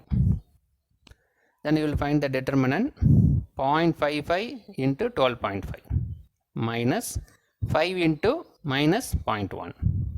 So the 2 negative available, so it become positive. The final value is 7.375. The delta 2 is 7.325. Now we got the delta value, delta 1 and delta 2. From that, how will you find V1 and V2? The formula is available. V1 equal to delta 1 by del. 4.875 divided by 0.38875. So this is the delta 1, this is delta. So it gives 12.54 voltage. The node voltage, first node voltage V1 is 12.54 voltage. V2, delta 2 by 2. Delta 2 divided by delta. 7.375 divided by 0.38875. That is 18.97 voltage. Now we got the V1 and V2. The same problem solved by equation method. The link is available in the description box. You can see that. We got the same answer. Now we got one answer, V1 and V2. We need to find current flowing through each and every resistors. Now we'll find the current flowing. There are 5 resistors available. We'll find one by one. Current flowing through the 5 ohm resistor is VA minus V1 by 5. That is, the resistor 5 is connected between node 1 and supply voltage. So that VA minus V1 by 5. So that value by substituting VA is 25, V1 is 12.54 divided by 5, 2.492 amperes. By referring the diagram, you can easily identify this 5 ohm is connected between supply and first node. So that it is VA minus V1. The current flowing through 4 ohm resistor is V1 by 4 because it is connected in the node 1. V1 by 4. 12.54 divided by 4. 3.135 amperes. The current flowing through the 10 ohm resistor is V1 minus V2. This 10 ohm is connected between node 1 and node 2. So that V1 minus V2 divided by 10. So 12.54 minus 18.97 divided by 10, it is minus 0.643 amperes. This negative. We got the negative value. Another 2 resistors available.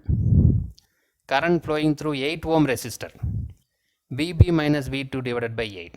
So it is connected between second supply voltage and V2, second node. So that 100 minus 18.97 by 8, it is 10.12 amperes. And one more resistor, current flowing through 2 ohm resistor, V2 by 2. 18.97 divided by 2 equal to 9.485 amperes. Now we calculated the current flowing through all 5 resistors. The course material for this nodal analysis and other topics available in your drive. The link is available in the description box. You can download the course material, that is study materials. Thank you.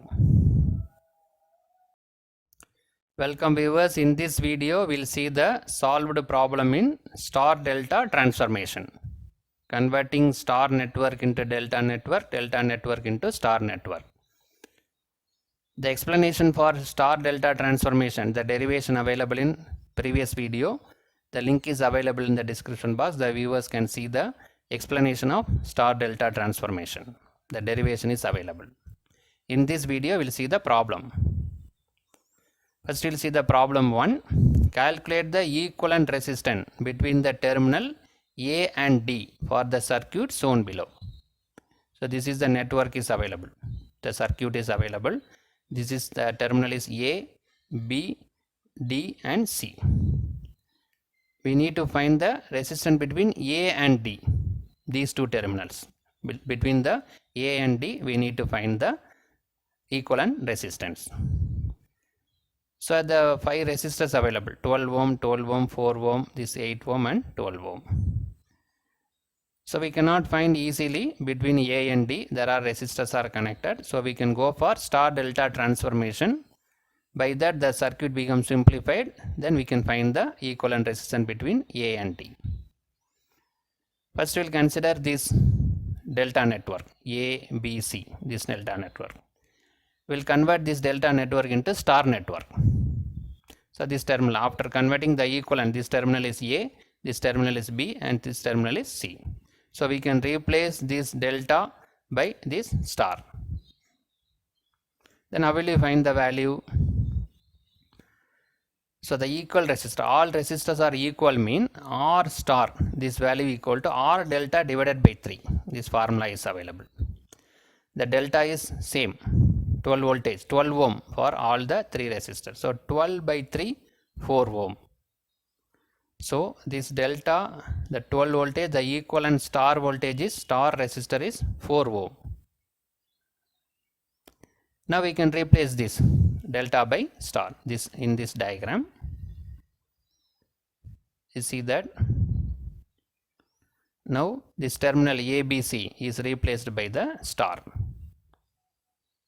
This is remaining terminal D.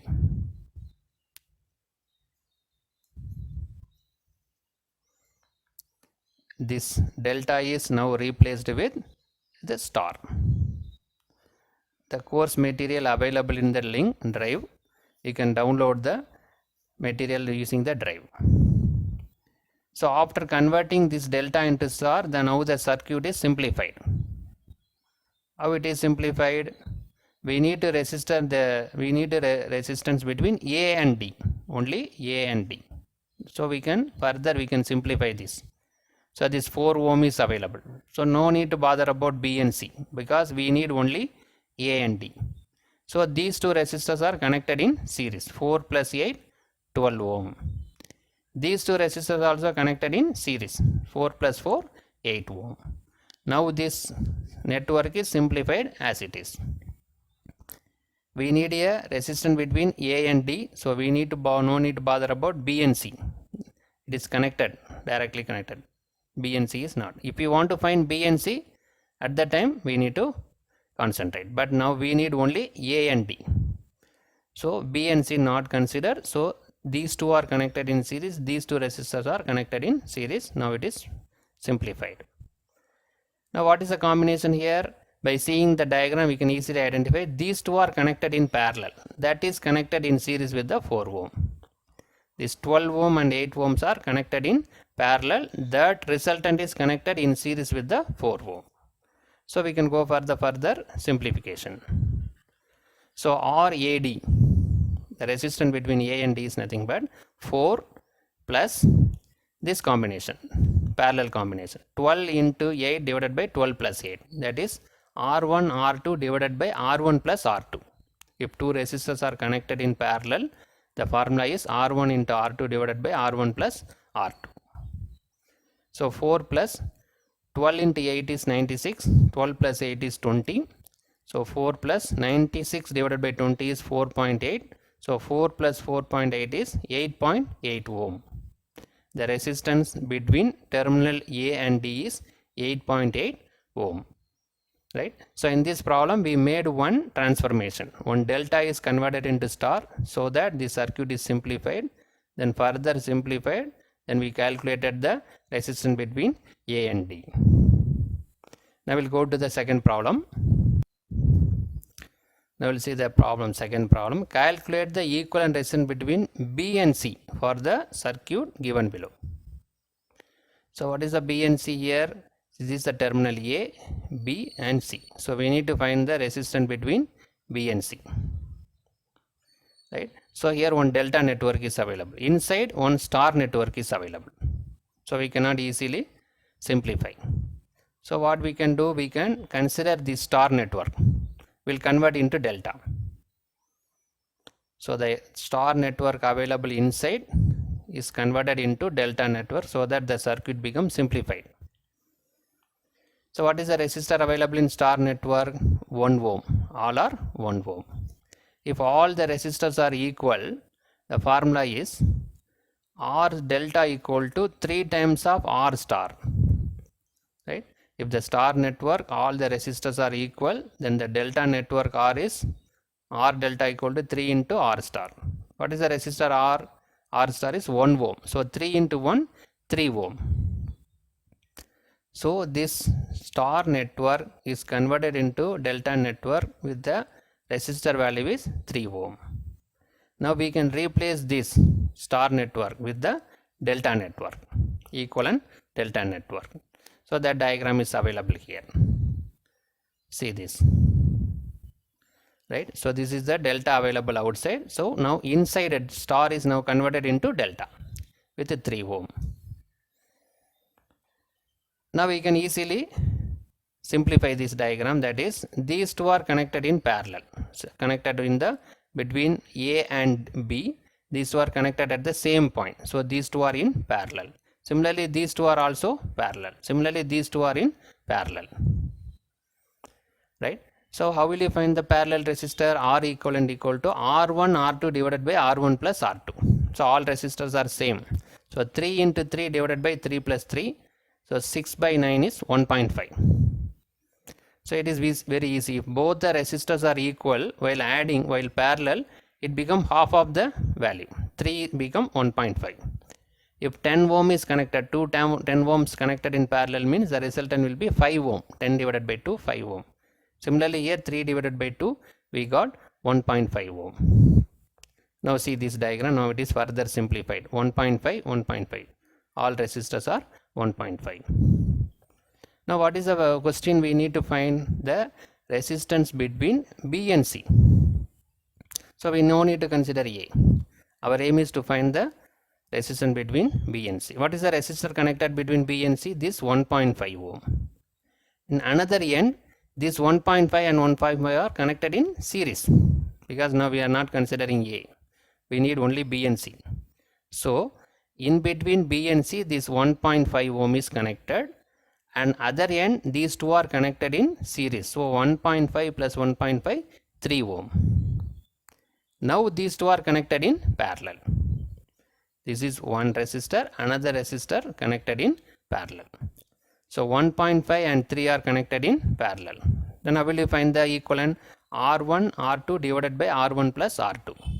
1.5 into 3 divided by 1 plus 3, 1.5 plus 3, it is 4.5 divided by 4.5, it is 1 ohm. Right, so the resistance between B and C is 1 ohm.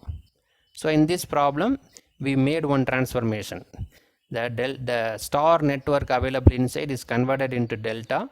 After that the circuit become like this, then become parallel, then finding B and C, these two become series. So we can finally find the answer. Now we'll go to the third problem. So in the third problem, calculate the equivalent resistance across AB for the circuit shown below. What is AB here? Refer the diagram. So this is AB. This terminal is C. So we need to find the resistance between this A and B. So this is one delta network. So inside one more delta is available, and apart from another 3 resistors also connected. So it is not easy to solve this, not easy to go for any combination, series or parallel, all are interconnected. So we can do this, we can convert this star network into delta. So by using this, right, first we are going, the delta available inside will be converted into star. So that the diagram is available here. The inside star delta is converted into star network. So this value is 6 ohm. What is the star value? R star equal to R delta divided by 3. If all resistors are equal, this is the formula. So 6 by 3, 2 ohm. So the R star value, star network is 2 ohm. Right? So the inside delta network with 6 ohm now replaced with star network with the 2 ohm resistor. Now we'll see the diagram.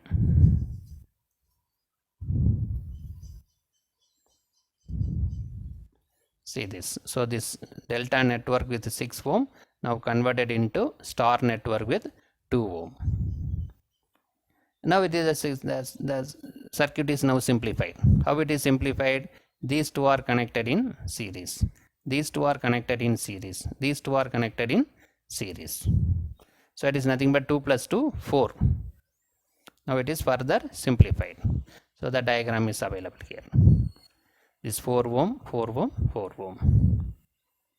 Again it is not possible to go for any further simplification. So what we can do? The star network available inside will convert into delta. The star network available with 4 ohm will go for convert this star network into delta. Now see this. So this is the star network available inside with 4 ohm that can be converted into delta. What is the delta value? R delta equal to 3 into R star. So 3 into 4 is 12 ohm. So the resistance of the delta network is 12 ohm. So the star network with resistor 4 ohm now converted into delta network with resistor 12. Now we can redraw this diagram. See this, the inside star now converted into delta with 12 ohm. Now what is the further simplification? We can easily see that this 4 ohm connected between A and B. This 12 ohm also connected between A and B. That is, these two are in parallel. Similarly, these two are in parallel, these two are in parallel. How will you find the equivalent resistance? R1, R2 divided by R1 plus R2. All values are equal, 4 and 12 only. So 4 into 12 divided by 4 plus 12. So that is 48 divided by 16. That is 3 ohm. The equivalent value is 3 ohm.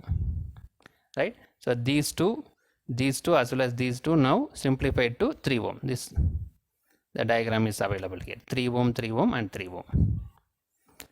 Now what is the resistance we need? We need only the resistance across A and B. What is the resistance connected between A and B? This 3 ohm is connected.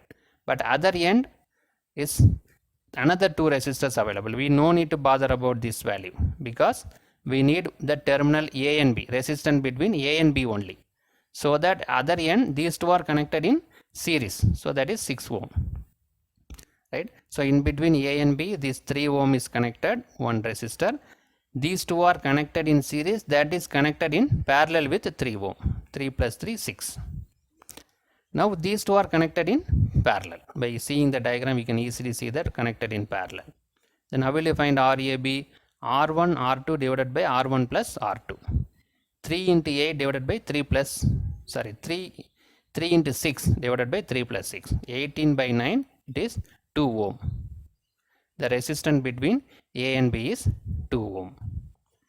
So in this video, we discussed the star delta transformation. We solved the 3 different problems. The star delta transformation, the derivation available in the video. The link is available in description box. And also the course material for the same problem available in the drive. You can download the course material also. Thank you. Welcome viewers. In this video, we'll see the problem based on the mesh analysis by equation method containing the 3 loop. The question is find the loop current and also find the power absorbed by 8 ohm resistor. Consider this diagram. Circuit network is available. The question is we need to find the loop current I1, I2, I3 and also power absorbed by this 8 ohm resistor. So in this we have 2 voltage sources available, 100 voltage and 40 voltage. So this is nothing but a first loop. The current is flowing in a clockwise direction. This is a loop 2, I2, current I2 flowing in clockwise direction. This is loop 3. The current I3 is flowing in clockwise direction. The current direction taken as same current direction. Direction is same for all 3 loops. Loop 1, loop 2, loop 3. The current is I1, I2 and I3. So our aim is to find the value of current I1, I2, I3 and also one more question, what is the power absorbed by this resistor? P equal to V into I, that is this V. The I is nothing but I1. So V into I1, if you multiply, will get the power absorbed by 8 ohm resistor. But so by using this equation method, we need to frame the 3 different equations by using the Kirchhoff's voltage law for loop 1, loop 2, loop 3. We need to frame 3 equations. By solving these 3 equations, we can find these 3 currents I1, I2, I3. There are 3 loops available. So we need to frame 3 equations. By solving the 3 equations, we are able to find these 3 loop currents. Now we'll apply the Kirchhoff's voltage law to the loop 1. What is Kirchhoff's voltage law? The potential rise equal to potential drop in a closed loop, or total potential in a closed loop is 0. So what is potential rise? This 100 voltage is a voltage source. This is a potential rise. This 8 ohm and 4 ohm available. This is potential drop. Voltage is dropped across 8 ohm and 4 ohm. So this 100 voltage is equal to voltage drop across 8 ohm and 4 ohm. So that is given by the Kirchhoff's voltage law. Potential rise equal to potential drop.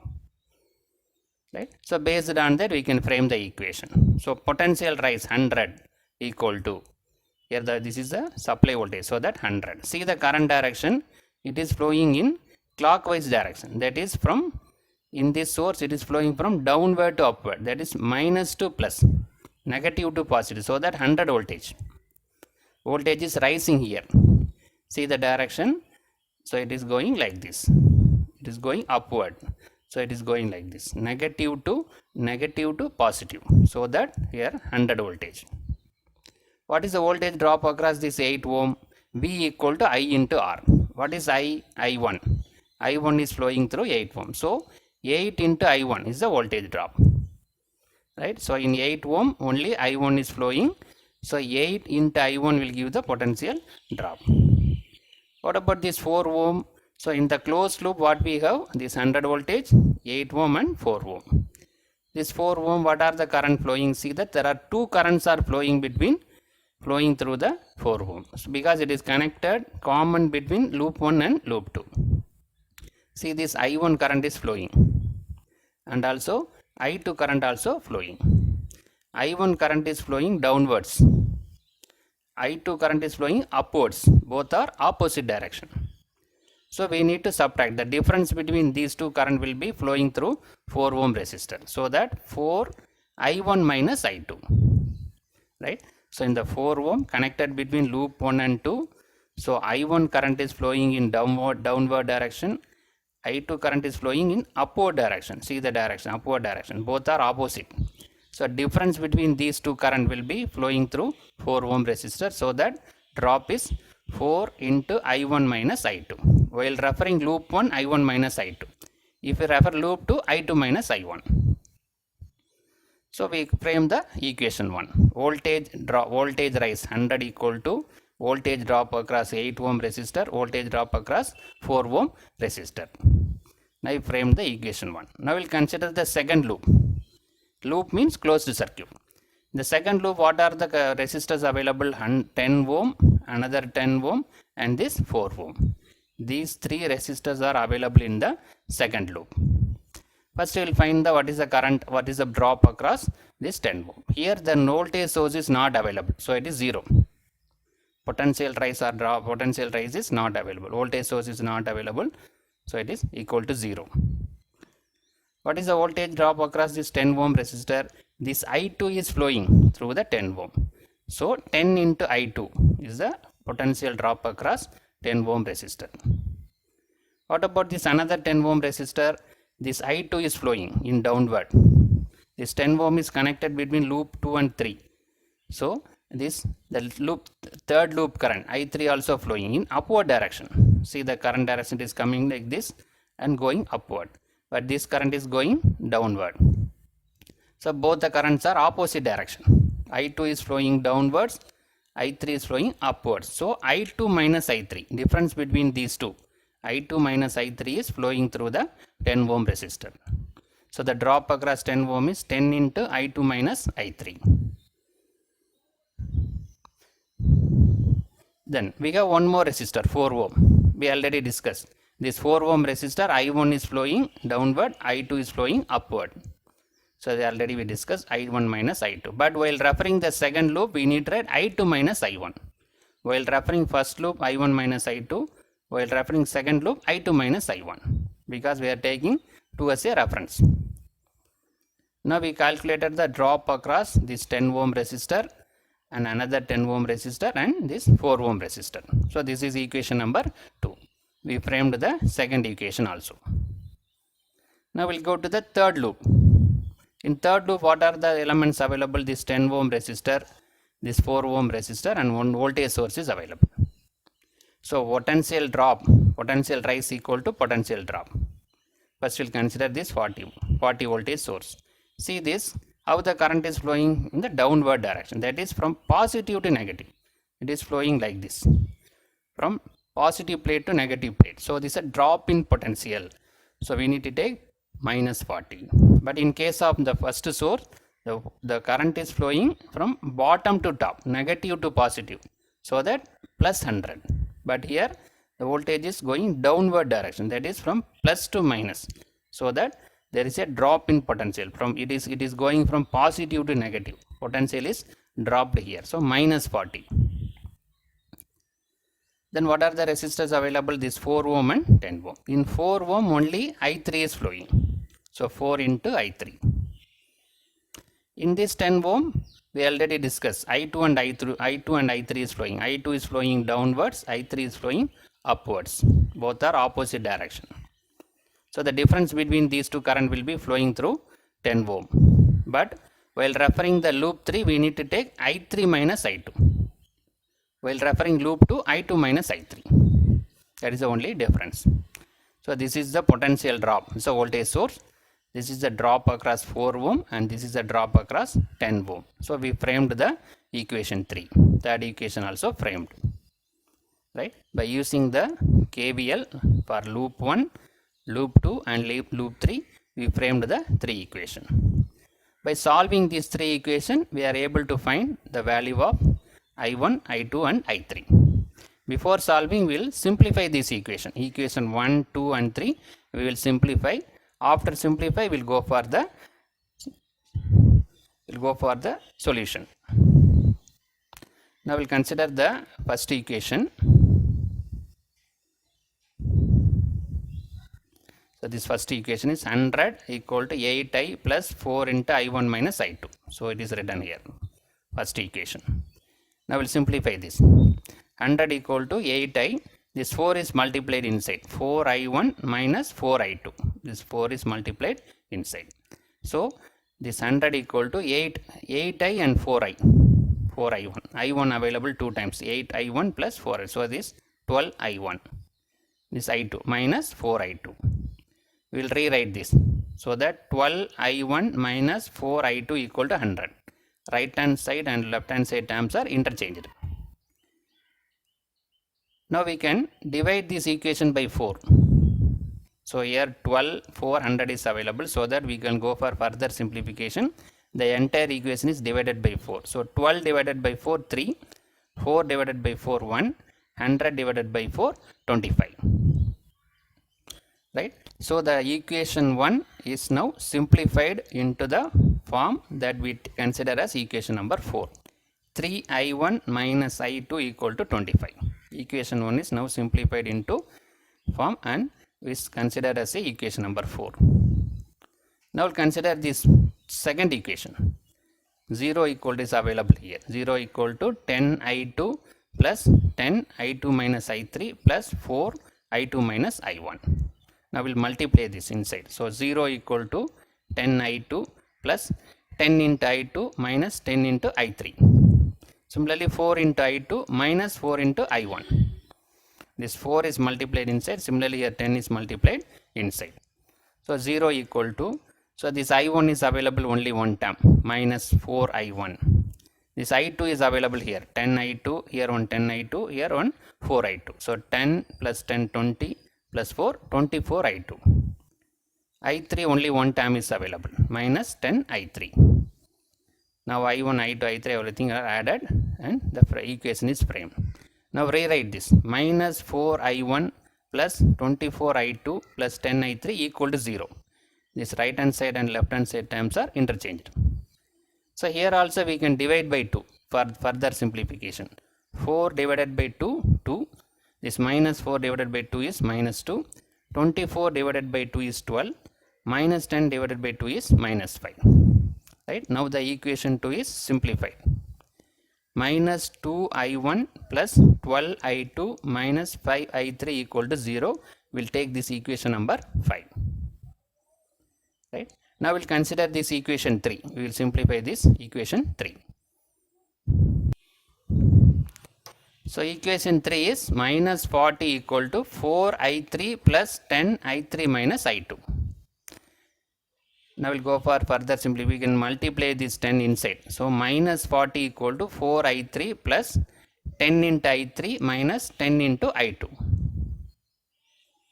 See, this is the I3 available, 2 terms available, 4I3 plus 10I3. So 14I3. 10I2 is available. So this equation also we can divide by 2. So for further simplification. Minus 40 divided by 2, minus 20. 14 divided by 2, 7. Minus 10 divided by 2, minus 5. Now rewrite this. Multiply with negative. Right? So this minus 20 become plus 20. 7I3 become minus 7I3. Minus 5I2 become plus 5I2. Now rewrite this.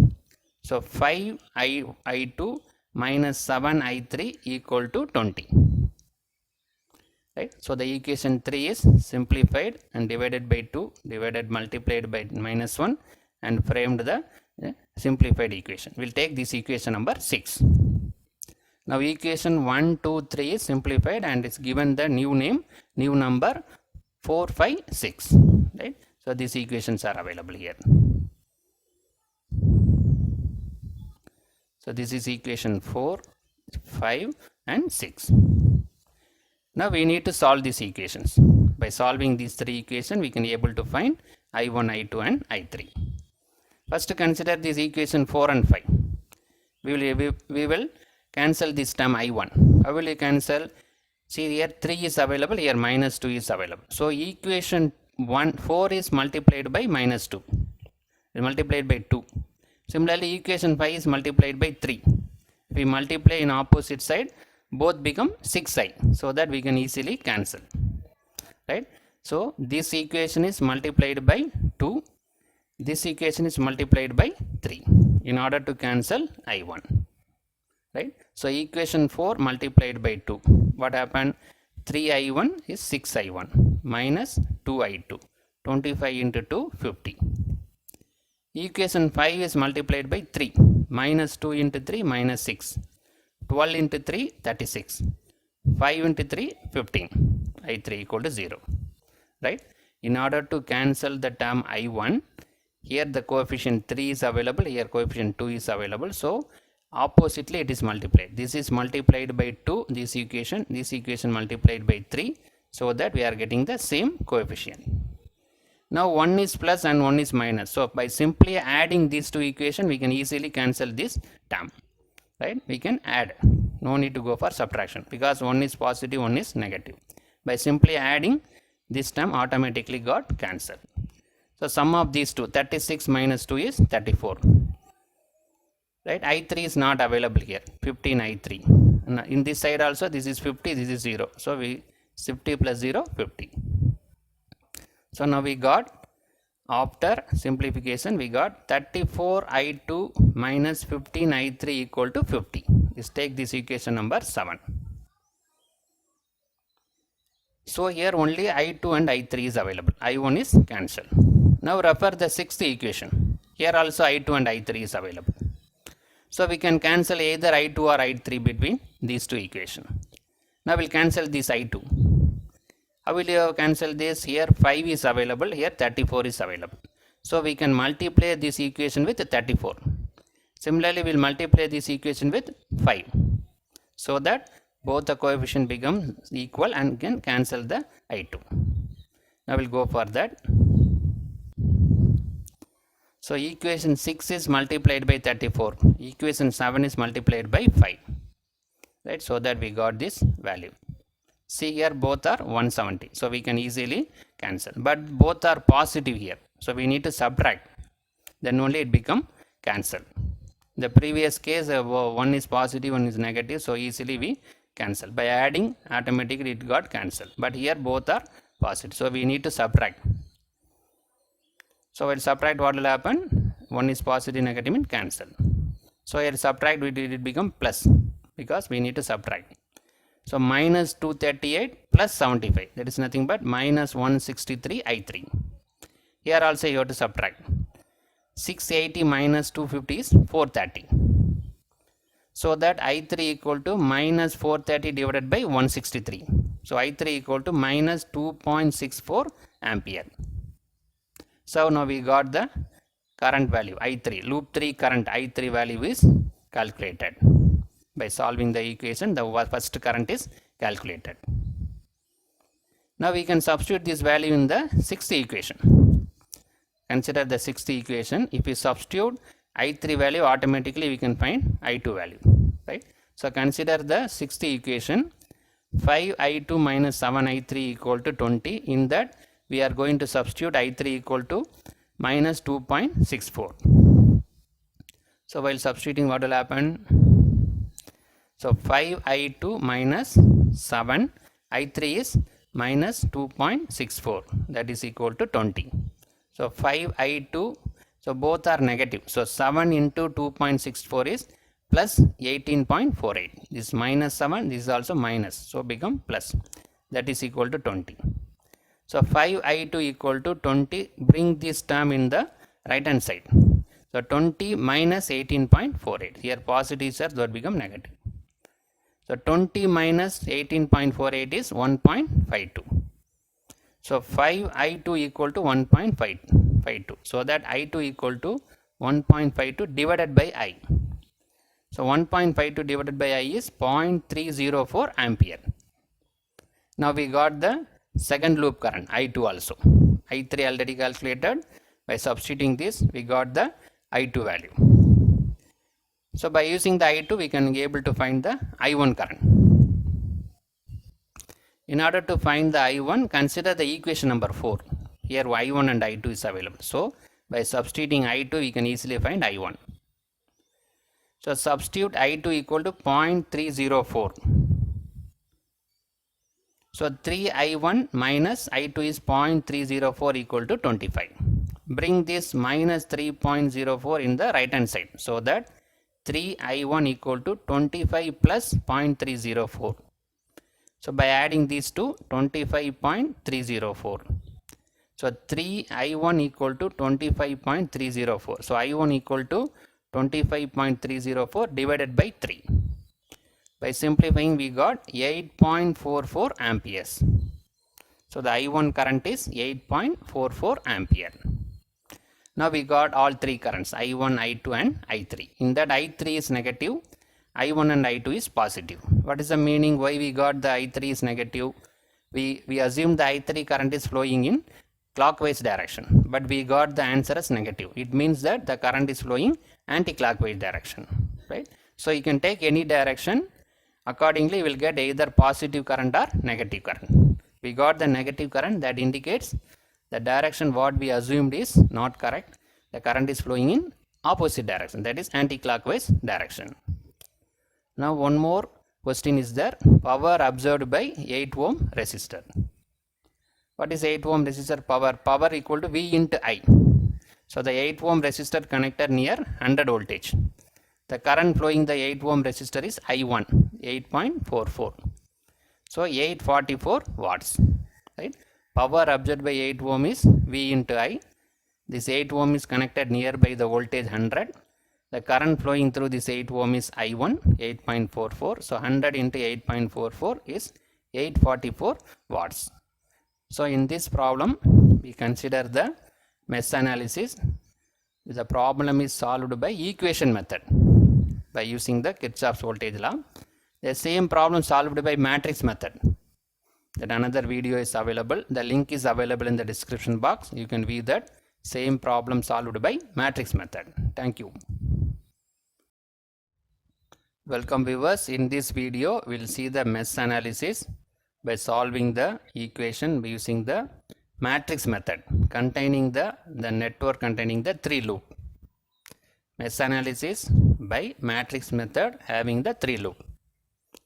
The question is find the loop current and also find the power absorbed by the 8 ohm resistor. Consider this network. In this network, we need to find the loop current and also power absorbed by this 8 ohm resistor. So here there are two voltage sources available, 100 voltage and 40 voltage. So by inspecting this diagram, we can easily identify this is the first loop. The current is I1. This is the second loop. The current is I2. This is the third loop. The current is I3. The current direction is uniformly taken. All 3 loop current is flowing in clockwise direction. By matrix method, we can apply this matrix. V equal to I into R. That is, we need to frame the voltage matrix, current matrix and resistance matrix. V equal to I into R based on the Ohm's law. In that, the resistance matrix R11, R12, R13, R21, R22, R23, R31, R32, R33 is the resistance matrix. What is R11? R11 is nothing but the resistance available in the loop 1. The loop 1. R22 is resistance available in second loop. R33 is resistance available in third loop. 1, 2 means available between 1 and 2. Like that we need to find. Now we'll find this value one by one. R11 is the resistance available in the first loop. What are the resistance available? This 8 ohm and 4 ohm. These two resistors are available. So 8 plus 4. R11 is the resistance available in the first loop. This is the first loop. In the first loop, what we have? 8 ohm resistor and 4 ohm resistor. So 8 plus 4. What is R12? In between 1 and 2. What is the resistance commonly available between loop 1 and loop 2? So this is loop 1. This is loop 2. So this 4 ohm is connected commonly between loop 1 and loop 2. So this 4 ohm. See that by seeing the diagram we can easily identify this 4 ohm is available in loop 1 as well as loop 2. So minus 4. Other than diagonal we need to put other values are negative. It's a general procedure. Only the diagonals are positive, all other values are negative, minus 4. What is R13? The resistance available between first loop and third loop. So there is no connection. In between first and third loop, the second loop is available. So there is no common element available between first loop and third loop. So it is 0. Right? So first loop and third loop, in between second loop is available. So automatically there is no common terminal available between first loop and third loop. Then what is R21? That is also similar. Second loop and first loop.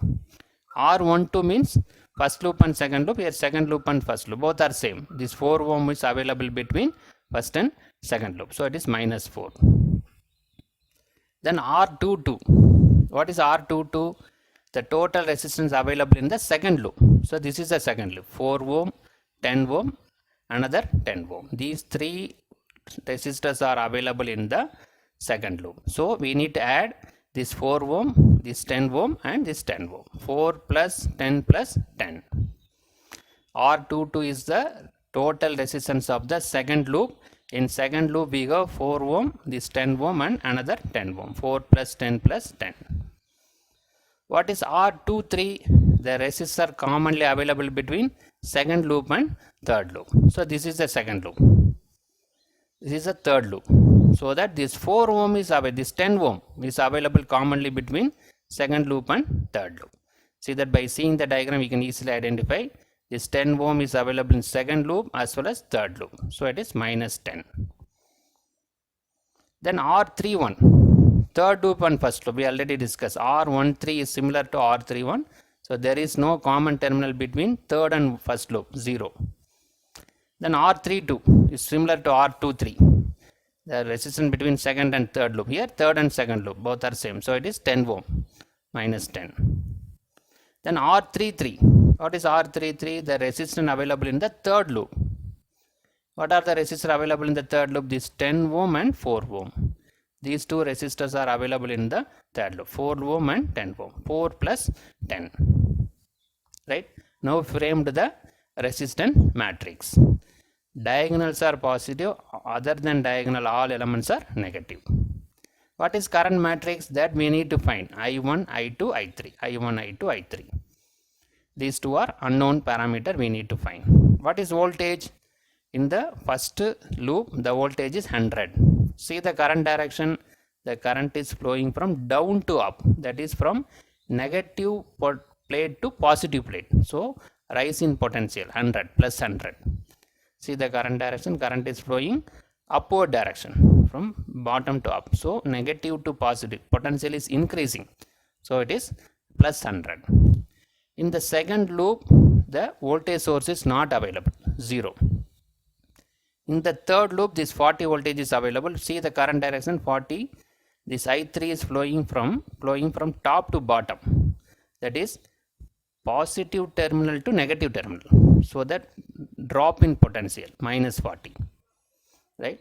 Here the voltage is, the current is flowing down to up. Negative terminal to positive terminal. So the voltage is increasing plus 100. But here voltage is going downwards. Positive terminal to negative terminal. The voltage is decreasing. So minus 40. Right? So now framed the voltage equation also. Now we'll simplify this resistance matrix. So 8 plus 4, 12.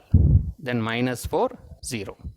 This minus 4, 4 plus 10 plus 10, 24, then minus 10, 0, minus 10, 4 plus 10, 14. Now this is a simplified form of the resistance matrix. Then I1, I2, I3, the voltage 100, 0, minus 40. Now we framed the matrix. Now how will you find this I1, I2 and I3? The formula is available. Delta, delta 1, delta 2, delta 3. The three terms are available. So this is nothing but delta. The resistance matrix is the delta. In the resistance matrix, the first column is replaced by this voltage matrix, that is delta 1. If the second column is replaced by voltage matrix, this delta 2. The third column is replaced by voltage matrix, that is delta 3. Right? So this entire matrix is delta. Then by replacing the voltage, we have delta 1, delta 2 and delta 3. Delta 1 by delta will give the I1. Delta 2 to delta will give the I2. Delta 3 by delta will give the I3 value. Right? So now we need to find what is the delta value, del 1, del 2 and del 3. Thereby we can calculate the current. Now first consider the delta. Delta is nothing but the resistance matrix. Now we need to find the determinant. How will you find the determinant? First take 12. 12 means we need to multiply these two minus these two. So 24 into 14 minus 10 into minus 10. Right? Determinant is very easy. First we will consider this first element 12. While taking this first element, we need to eliminate these two. We need to multiply these two minus these two. So 24 into 14 minus 10 into minus 10. Then we will take this element. Normally the second element will take minus. Already in here minus is there, so it becomes plus. The second element normally will take negative. Why? We are multiplying these two terms. Normally it multiply by opposite, but while taking the negative, we can multiply normally. So this minus 4 is plus 4. Now what we need to do? We need to multiply minus 4 into 14. Then minus these two terms. Already 0 is there, so automatically the term is 0. Then we take the third term. Third term is 0. So automatically the third term is 0. Right? So 12, 24 into 14 minus 10 into minus 10. Then plus 4 minus 4 into 14 minus these two terms. That's a determinant. I think your determinant you are able to know. You know this determinant very well. Right? So 12 into 24 into 14 is 336. Minus 10 into minus 10 is plus 100. But already one minus is there, so minus 100. Plus 4 into minus 4 into 14 is minus 56. Then 12 into 336 minus 100 is 236. Minus 4 into minus 56 is minus 224. So 12 into 236 is 2832 minus 224. Subtracting these two, 2608. So this is the delta value. Now we calculated the delta value, 2608. Then how will you find the delta 1? Replace the first column with the voltage matrix. Voltage matrix is 100, 0, minus 40. Delta 1 is nothing but in the resistance matrix, the first column is replaced by the voltage matrix. Now we'll go for the simplification of this delta 1. So I take this 100 into 24 into 14, same thing, minus 10 into minus 10, same process. Already here minus is there, so it becomes plus. Second time normally we'll take negative, already negative is there, so it becomes plus. Then 0 into 14. 0 into 14 minus 0 into 14 become 0. Minus 10 into minus 40. Right? The third term is 0, so automatically the third term becomes 0. So 100 into 24 into 14 is 336. Minus this minus. This minus 10 into minus 10 become plus 10, that is 100. But already one negative is there, so minus 100. Plus 4 into, this is 0. So here 10 into 40 is 400. But the 3 negatives are there, so finally we'll get negative only. So minus 400. So 100 into 336 minus 100 is 236. 4 into minus 400 is minus 1600. So this 100 into 236 is 23,600 minus 1600. By subtracting these two, what we got? 22,000. The delta 1 value is 22,000.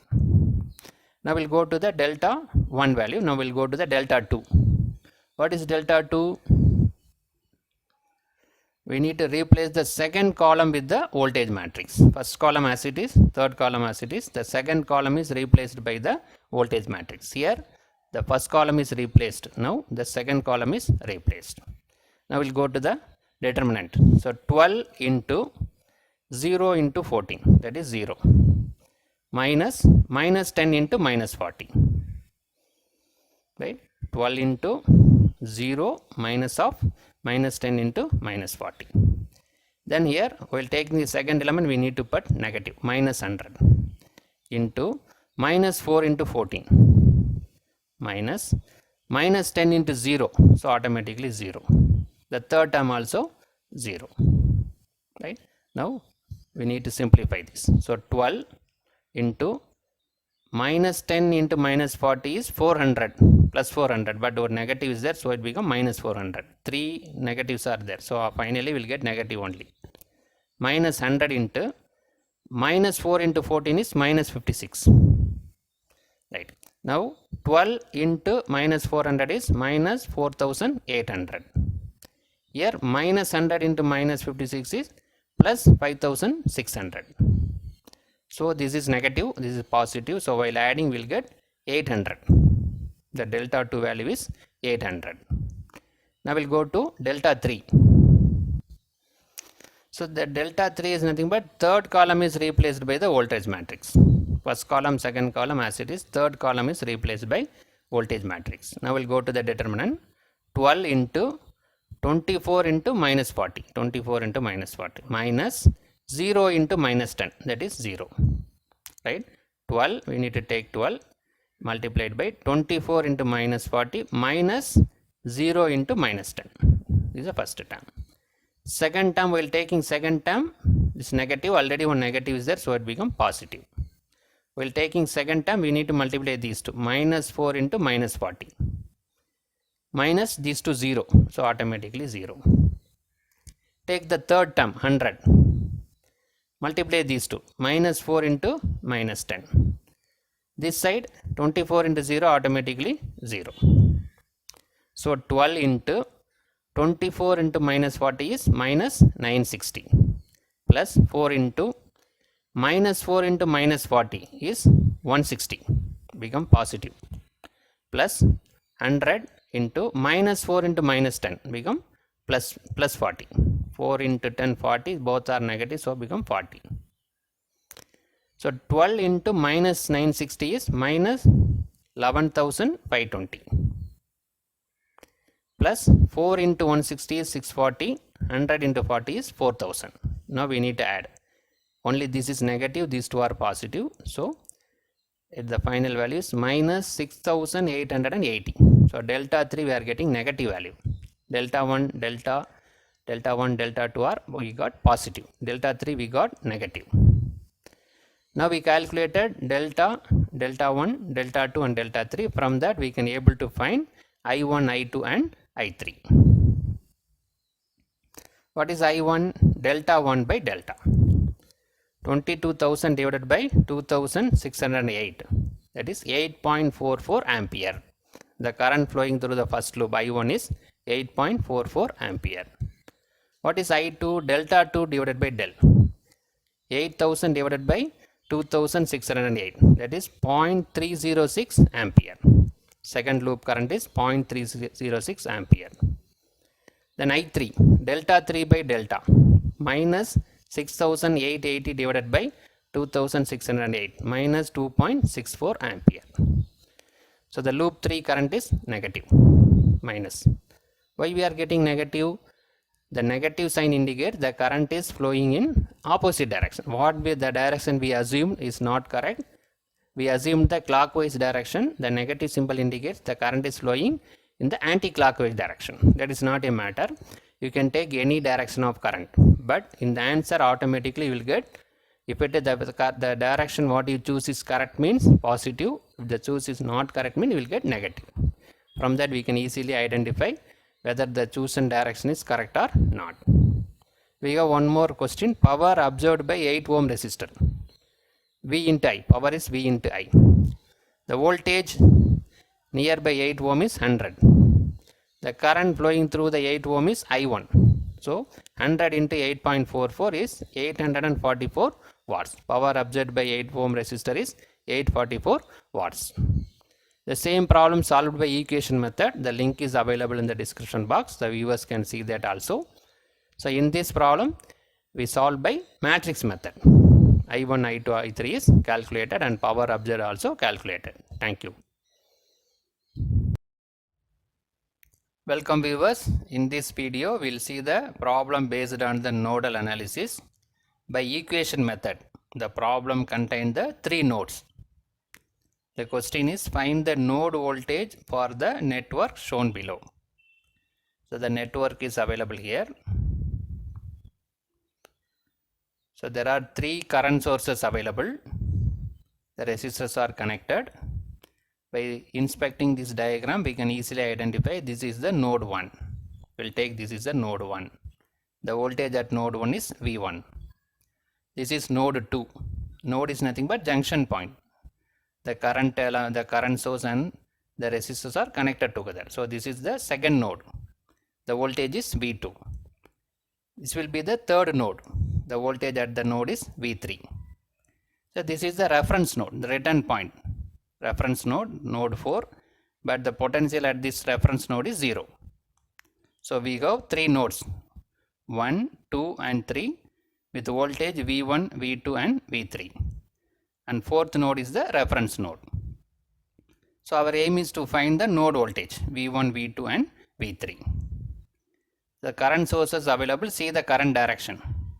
So it's going in the right hand side. It means it is going towards the node 2, going away from the node 1. Similarly, this current source going away from second node, going towards the third node. Similarly, this one going towards the first node, away from the third node. So the current direction also important. In order to find the V1, V2, V3, we can apply the Kirchhoff's current law to node 1, 2 and 3. We will frame the 3 equations. By applying the Kirchhoff's current law to the each 3 nodes, we can frame the equation. By solving the equation, we can able to find V1, V2 and V3. First, we will apply the Kirchhoff's current law at node 1, at this node, node 1. This is node 1. What is Kirchhoff's current law? The current at a node is equal to 0, or incoming current is equal to outgoing current. Incoming current is equal to outgoing current. So this already 2 current sources available at this node. This 4 ohm available and 3 ohm available. What are the other currents? The current due to this 2.4 ohm resistor and 1 ohm resistor. So these 2 current is equal to outgoing current, these 2. Then how will you find the current flowing through this 1 ohm resistor? I equal to V by R. What is the voltage and what is the voltage across this 1 ohm resistor? This 1 ohm resistor connected between node 1 and node 2. So the difference between these 2 voltage will appear across the resistor 1 ohm. So V1 minus V2 is the voltage across the first across the resistor R1, resistor 1 ohm. So V1 minus V2 divided by 1. So this is nothing but a current flowing through the 1 ohm resistor. I equal to V by R. Right? This 1 ohm resistor connected between node 1 and node 2. So the voltage across the 1 ohm resistor is V1 minus V2 divided by 1 will give the current. Similarly, we have one more resistor available at this node, 2.5 ohm resistor. It is connected in the node 1 at a voltage of V1. The another end is the reference node, that is 0, potential is 0. So V1 divided by 2.5 is the current flowing through the 2.4 ohm resistor. So these are all the two current is flowing through the 1 ohm resistor and 2.5 ohm resistor. So that is equal to current flowing by the current source. So this 4 ohm is coming towards the node 1. This 3 ohm is going away from the node 1. So this is the incoming current, this is the outgoing current. So 4 minus 3. This 4 ohm is plus 4, but this 3 ohm is the minus 3 because it is going away. So we are subtracting this current. So Kirchhoff's current law is nothing but current at a junction is 0 or incoming current is equal to outgoing current. So we need to find what is the current flowing through this 1 ohm resistor and 2.5 ohm resistor, and what is the current due to this current sources. So for 1 ohm resistor we calculated it is connected between the node 1 and 2. So V1 minus V2 divided by 1. The 2.5 ohm resistor it is connected in node 1. So V1 divided by 2.5, that is equal to 4 ohm coming towards the node, 4 ampere. This 3 ampere going away from the node 1. So it is minus 3. So we'll take this is the equation number 1. Now we'll go to the second node. What are the sources available here? This 3 ohm is coming towards the second node. This 4 ohm is going away from the node. So these two current sources available. What are the resistors available? This 1 ohm, this 4 ohm and 2 ohm. These three resistors are connected at this point. This 1 ohm, 2 ohm and 4 ohm. Now we need to find what is the voltage across this resistor. First we will take this first 1 ohm resistor. It is connected between second node and first node. So V2 minus V1 divided by 1. So while referring the second node, V2 by V1. While referring the first node, V1 by V1 minus V2. Which one we are referring? That should be appear first. V2 minus V1 divided by 1. Then this 4 ohm available. 4 ohm where it is connected between second node and reference node. So reference node the voltage is 0. So V2 divided by 4. This 2 ohm is connected between second node and third node. So V2 minus V3 divided by 2. Then that is equal to what are the current? This current 3 is coming inside. So 3. This 4 ohm going away. So minus 4. 3 minus 4. So in the node 1 we have 1 ohm resistor, 4 ohm resistor, 2 ohm resistor. That currents are calculated. That is equal to, based on the current direction, 3 minus 4 on right hand side. So this is equation number 2. Now we'll apply the Kirchhoff's current law to the third node. At third node, what are the current sources available? This 4 ohm is coming towards the third node. Another 4 ampere. 4 ampere is coming towards the node 3. But another current source 4 ampere is going away from the third node. Right? 4 ampere is coming towards, another 4 ampere is going away. So 4 minus 4. Right? One is incoming, one is outgoing. Then what are the resistors connected at this? This 2 ohm and 5 ohm. These two resistors are connected. This 2 ohm is connected between second node and third node. So V3 minus V2 divided by 2. So while referring the node 3 means V3 will appear first. V3 minus V2 divided by 2. This 5 ohm is connected between node, third node and reference node. Reference node is the potential is 0. So V3 divided by 5. That is equal to 4 minus 4. This is equation number 3. Right? So we need to find node 1, node 2 means first we need to find what are the resistors connected, what is the current flowing the resistor, that is equal to what are the current sources, whether incoming or outgoing. Accordingly we need to frame the equation. Now we will simplify these equations so that we can go for a solution. By solving these three equations we are able to find the node voltage V1, V2 and V3. First we'll consider the equation 1. This equation 1. We'll simplify this. Equation 1 is V1 minus V2 divided by 1 plus V1 by 2.5 equal to 4 minus 3. So V1 minus V2 by 2 means 1 means V1 minus V2. V1 divided by 2.5 means 0.4 V1. This 1 divided by 2.5 is 0.4. That is equal to 4 minus 3 means 1. Right? So here V1 is available, here 0.4 V1 is available. So 1 plus 0.4, 1.4 V1 minus this V2, that is equal to 1. We'll take this equation number 4. Now equation 1 is simplified and given as given the number as 4. Now consider the second equation, V2 minus V1 by 1, V2 by 4 plus V2 minus V3 by 2 equal to 3 minus 4. So this one can be written as V2 minus V1. V2 by 4 is 0.25 V2. 1 divided by 4 is 0.25. 1 divided by 2 is 0.5. 0.5 V2 minus 0.5 V3 equal to 3 minus 4 is minus 1. Now this V1 is available here, minus V1. V2 available, V2 0.25 V2, 0.5 V2. So 1 V2 plus 0.25 1.25. 1.25 plus 0.5 is 1.75 V2. Then one V3 term is available, minus 0.5 V3 equal to minus 1. We'll take this equation number 5. Now equation 2 is simplified and framed as, it is named as, given the number as 5.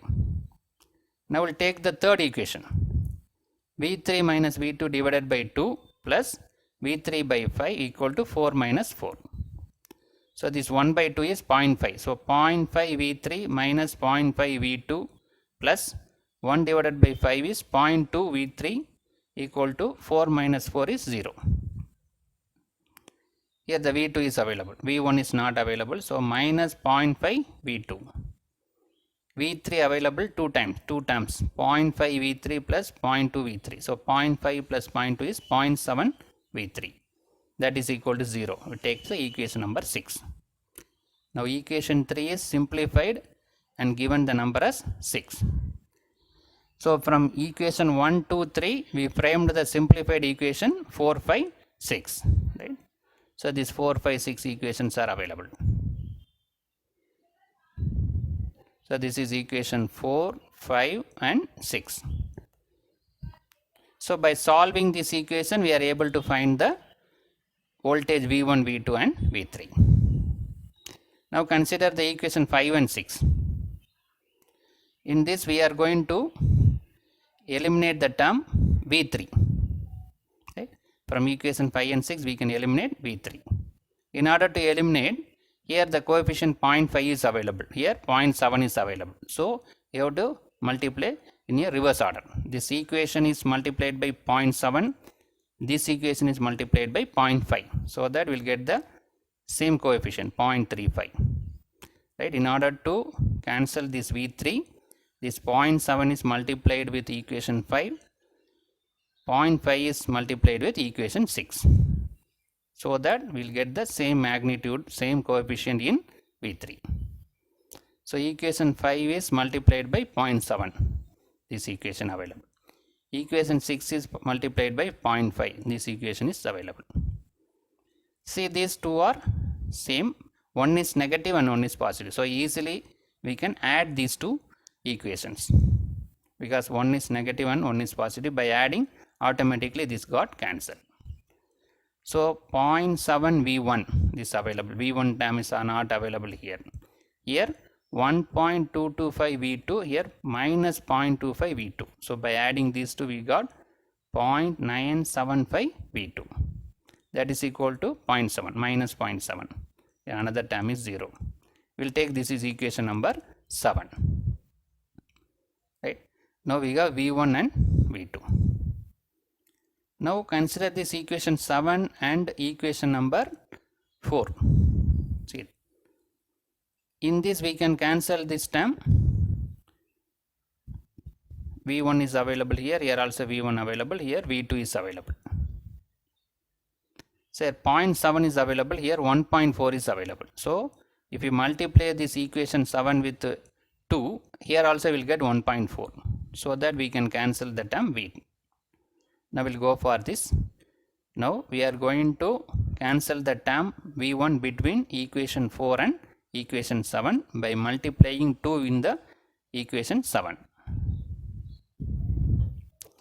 So equation 4 is 1.4 V1 minus V2 equal to 1. Now equation 7 is multiplied by 2. So that 0.7 into 2 is minus 1.4 V1.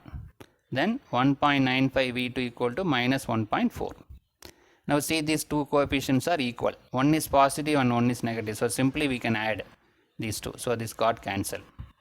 So by adding these two, we got 0.95 V2 equal to 1 minus 1.4 is minus 0.4. So V2 equal to minus 0.4 divided by 0.95. That is minus 0.421 voltage. Now we got the second node voltage. V2 is calculated. By solving the equations step by step, we got the value V2.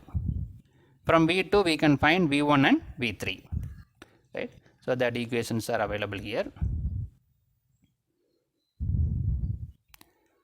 I will take the equation 1. 1.4 V1 minus V2 equal to 1. Now we know the value V2. V2 equal to minus 0.421. So we will substitute here. 1.4 V1 minus of 0.421 equal to 1. So 1.4 V1 equal 1 plus. So both are negative, so it becomes positive. 0.421 equal to 1. Bring this 0.421 from left side to right hand side. So it becomes negative. 1.4 V1 equal to 1 minus 0.421. So 1 minus 0.421 is 0.579. So V1 equal to 0.579 divided by 1.4. So that is equal to 0.4135 voltage. So V1, the node voltage, first node voltage V1 is, we calculated 0.4135. Now consider the sixth equation. Minus 0.5 V2 plus 0.7 V3 equal to 0. Now here also substitute the V2 value. Minus 0.421. So minus 0.5 V2 plus 0.7 V3 equal to 0. So minus 0.5 into substitute the V2. Minus 0.421 plus 0.7 V3 equal to 0. Here both are negative. So 0.5 into 0.421 is 0.2105 plus 0.7 V3 equal to 0. Bring this term in the right hand side. So 0.7 V3 equal to minus, it become minus 0.2105. So V3 equal to minus 0.2105 divided by 7. Bring this 0.7 in the denominator. By simplifying this, what we got? Minus 0.3008 voltage. Now V3 also calculated. So the node voltage V1, V2, V3 are calculated. So in this problem, the nodal analysis, nodal voltages are calculated by equation method. The same problem solved by matrix method. The link is available in the description box. The viewers can see that the problem solved by matrix method.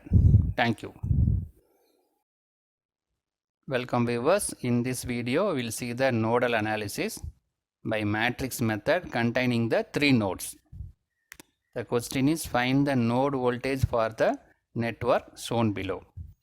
For the given network, we need to find the node voltages. Now refer the network. So there are three current sources available. See the current direction. By inspecting this network, we can easily identify, we assume that this is the node 1. Node is nothing but junction point. The current sources and resistors are connected together. It's called a node. So we'll take this is the node 1. The voltage at node 1 is V1. We'll take this is the second node, node 2. The voltage at node 2 is V2. This is node 3. The voltage at node 3 is V3. We have one more node, reference node, the fourth node, but the potential at the reference node is 0. It's a return path. Now see the current direction of this 4 ampere. It is going towards the node 1. That is away from the node 3 and going towards the node 1. Similarly, this 3 ampere away from the node 1 and going towards the node 2. This 4 ampere away from the second node and going towards the third node. So by applying the Kirchhoff's law, we can frame the matrix. From the matrix, we can able to find the node voltage V1, V2 and V3. How will you frame the matrix? By using this I equal to V divided by R. So we need to frame the current matrix, voltage matrix, resistance matrix, resistance 1 by R, because I equal to V divided by R, 1 by R. So this is nothing but a matrix. This is a current matrix, I1, I2, I3. Current at node 1, node 2, node 3. Similarly, voltage at nodes V1, V2 and V3. The resistance matrix is 1 divided by R11, 1 divided by R12, 1 divided by R13, like that. We need to frame this matrix. First we will consider the resistance matrix. What is R11, 1 divided by R11?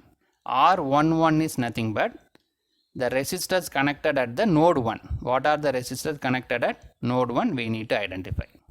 That is R11. So at the node 1, this 1 ohm is connected and this 2.5 ohm is connected. Two resistors are connected at node 1. That is nothing but R11. Now we need to add this 1 divided by 2.5 plus 1 divided by 1.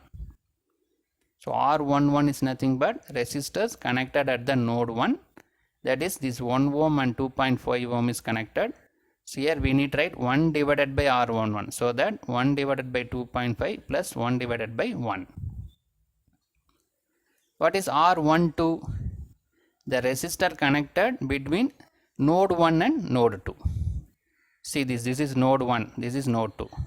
So this 1 ohm is connected between node 1 and node 2.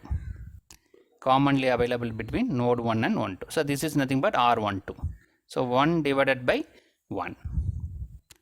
Other than diagonal, other elements we need to put negative sign. It's a general rule. Only diagonals are positive, all other negative, other elements are negative. R13. The resistor connected between node 1 and node 3. So this is node 1, this is node 3. Any resistor is connected? It's not connected.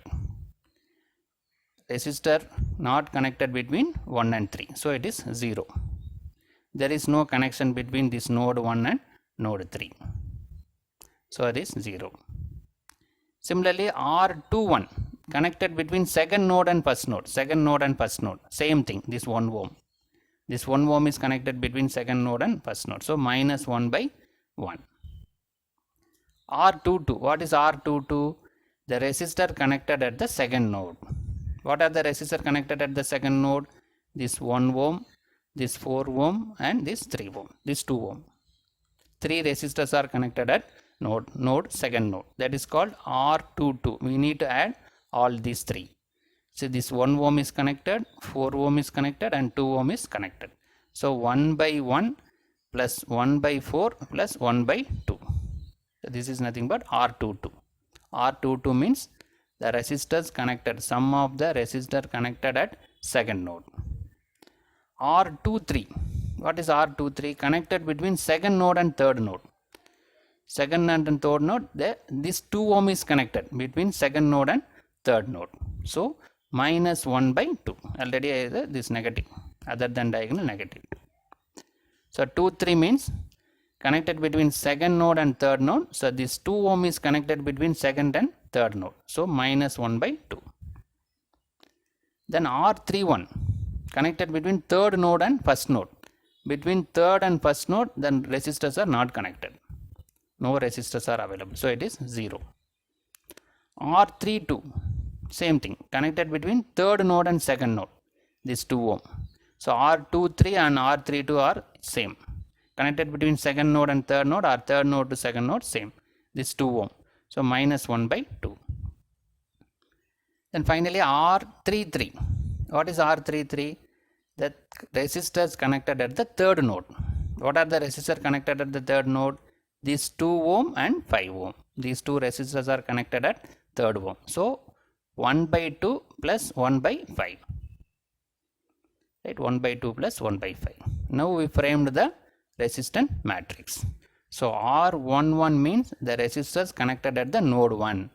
R22 means resistor connected at the second node. R33 means resistor connected at the third node. 1, 2, R21 means connected between first node and second node. Like that we need to frame. Now we'll simplify this, the resistance matrix. So 1 divided by 2.5 plus 1 by 1 will become 1.4. Then minus 1, 0, minus 1. This value is 1.75. This minus 1 by 2 means minus 0.5. Then 0. Minus 1 by 2 means minus 0.5. Sum of these two is 0.7. V1, V2, V3. Now we need to identify this current. What is the current I1, I2, I3? What is I1? The current at the node 1. So this 4 ohm is coming towards the node 1. So it is plus 4. But 3 ohm is going away from the node. So minus 3. 4 minus 3. 4 is coming towards the node 1. But 3 ampere is going away from the node. So 4 minus 3. Right? This 4 ohm is coming in. But 3 ohm is going out. So 4 minus 3. At the node 2. This 3 ampere is coming towards, but this 4 ampere is going away. So 3 minus 4, right? 3 ampere is coming towards, so plus 3. 4 ampere is going away, so minus 4. At the third node, this 4 ampere is coming inside, but another 4 ampere is going outside. So 4 minus 4, right? So based on the current direction, we can write. So 4 minus 3. 4 minus 3 is 1, 3 minus 4 is minus 1, 4 minus 4, 0. Now framed the equations. Now framed the matrix. This is the current matrix, voltage matrix, and this is the resistance matrix. Now we can find the del value. 4 values are available. Del, del 1, del 2, del 3. From that we can find V1, V2 and V3. So this resistance matrix is nothing but the del. It termed as del. If you replace the first column with the current is del 1. Replace the second column with current matrix is del 2. Replace the third column with current matrix is del 3. Now we'll go for the finding the delta value. So consider this is the delta. This is a resistance matrix. It's termed as delta. By finding the determinant, we can find this delta value. How will you find the determinant? First you take the first element 1.4. Then what we need to do? We need to multiply these two. 1.7 into 0.7 minus 0.5 into minus 0.5. Already you know how to find the determinant. So you can easily find that. So 1.4 into, you have to multiply these two values minus these two values. While going to second element, we normally will put negative, but already here negative is there, so it become positive. So what will happen here? Plus 1, we have to multiply these two. Minus 1 into 0.7 minus 0.5 into 0. So it become 0. The third element is automatically 0. Right? First you have to take this element. You have to multiply these two minus these two. Take the second element. While taking second element, we need to put negative. Then you have to multiply these two elements minus these two elements. I will go for simplification. So 1.4. So 1.75 into 0.7 is 1.225 minus 0.5 into 0.5 is 0.25. This negative is there. These two negative become positive, but another negative is available. Plus 1 into minus 1 into 0.7 means 0.7. So 1.4 into these two value by subtracting these two 0.975. So 1 into minus 0.7 is minus 0.7. So multiplying these two 1.365 minus 0.7. So by subtracting this, what we got? 0.665. The delta value is 0.665. Now we'll go to the delta 1. By replacing the first column with the current matrix, we'll get the delta 1. So the delta 1. So first column is replaced. 1 minus 1, 0 is nothing but the current matrix. Remaining are as it is. Now we'll go to the determine. We determine this 1 into, you have to multiply these two. 1.7 into 0.7 minus multiply these two. minus 0.5 into minus 0.5. Then second term minus 1. Already we normally will put negative here. Already one negative, so it will become plus. Then you have to multiply these two. Minus 1 into 0.7 minus these two. These two already 0 is there, so automatically it becomes 0. The third element also 0. Now we'll go for simplification. 1 into 1.75 into 0.7 is 1.225 minus 0.5 into minus 0.5 is minus plus 2.5, but already one minus is there, so minus 0.25. So here minus 1 into 0.7 is minus 0.7. So 1.225 minus 0.25 is 0.975 minus this 0.7. So the final value is 0.275. Delta 1 is not delta 2, it's a delta 1. It's 0.275. Now we calculated the delta 1 value. Now we'll go to the delta 2.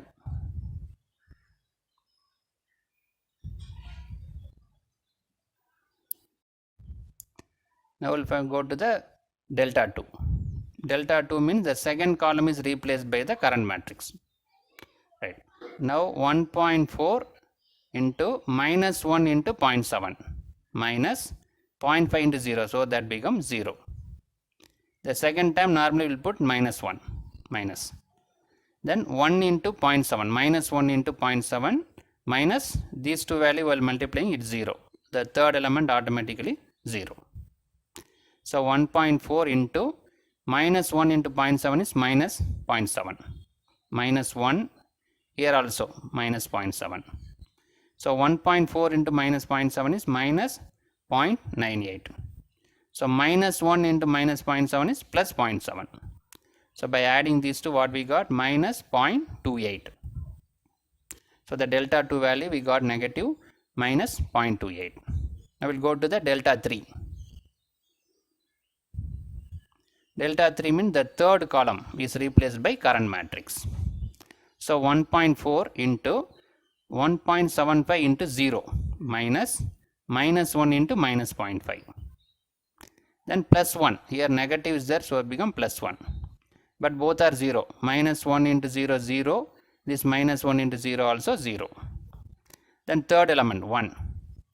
Minus 1 into minus 0.5. This become 0. So 1.4 this time is 0. Minus 1 into minus 0.5 is 0.5, but one negative already there, so minus 0.5. This time is 0. Minus 1 into minus 0.5 is plus 0.5.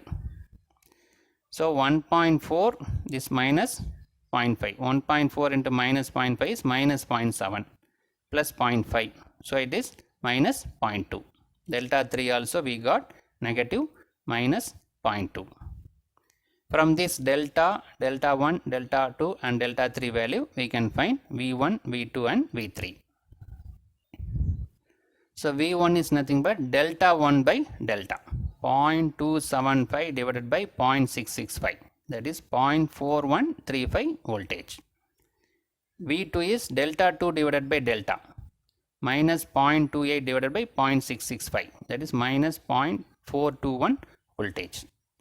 V3 is delta 3 by delta, minus 0.2 divided by 0.665, that is equal to minus 0.3008 voltage. So we calculated V1, V2, V3, node voltages are calculated. The same problem solved by equation method. The link is available in the description box. The viewers can see the problem solved by equation method. Thank you.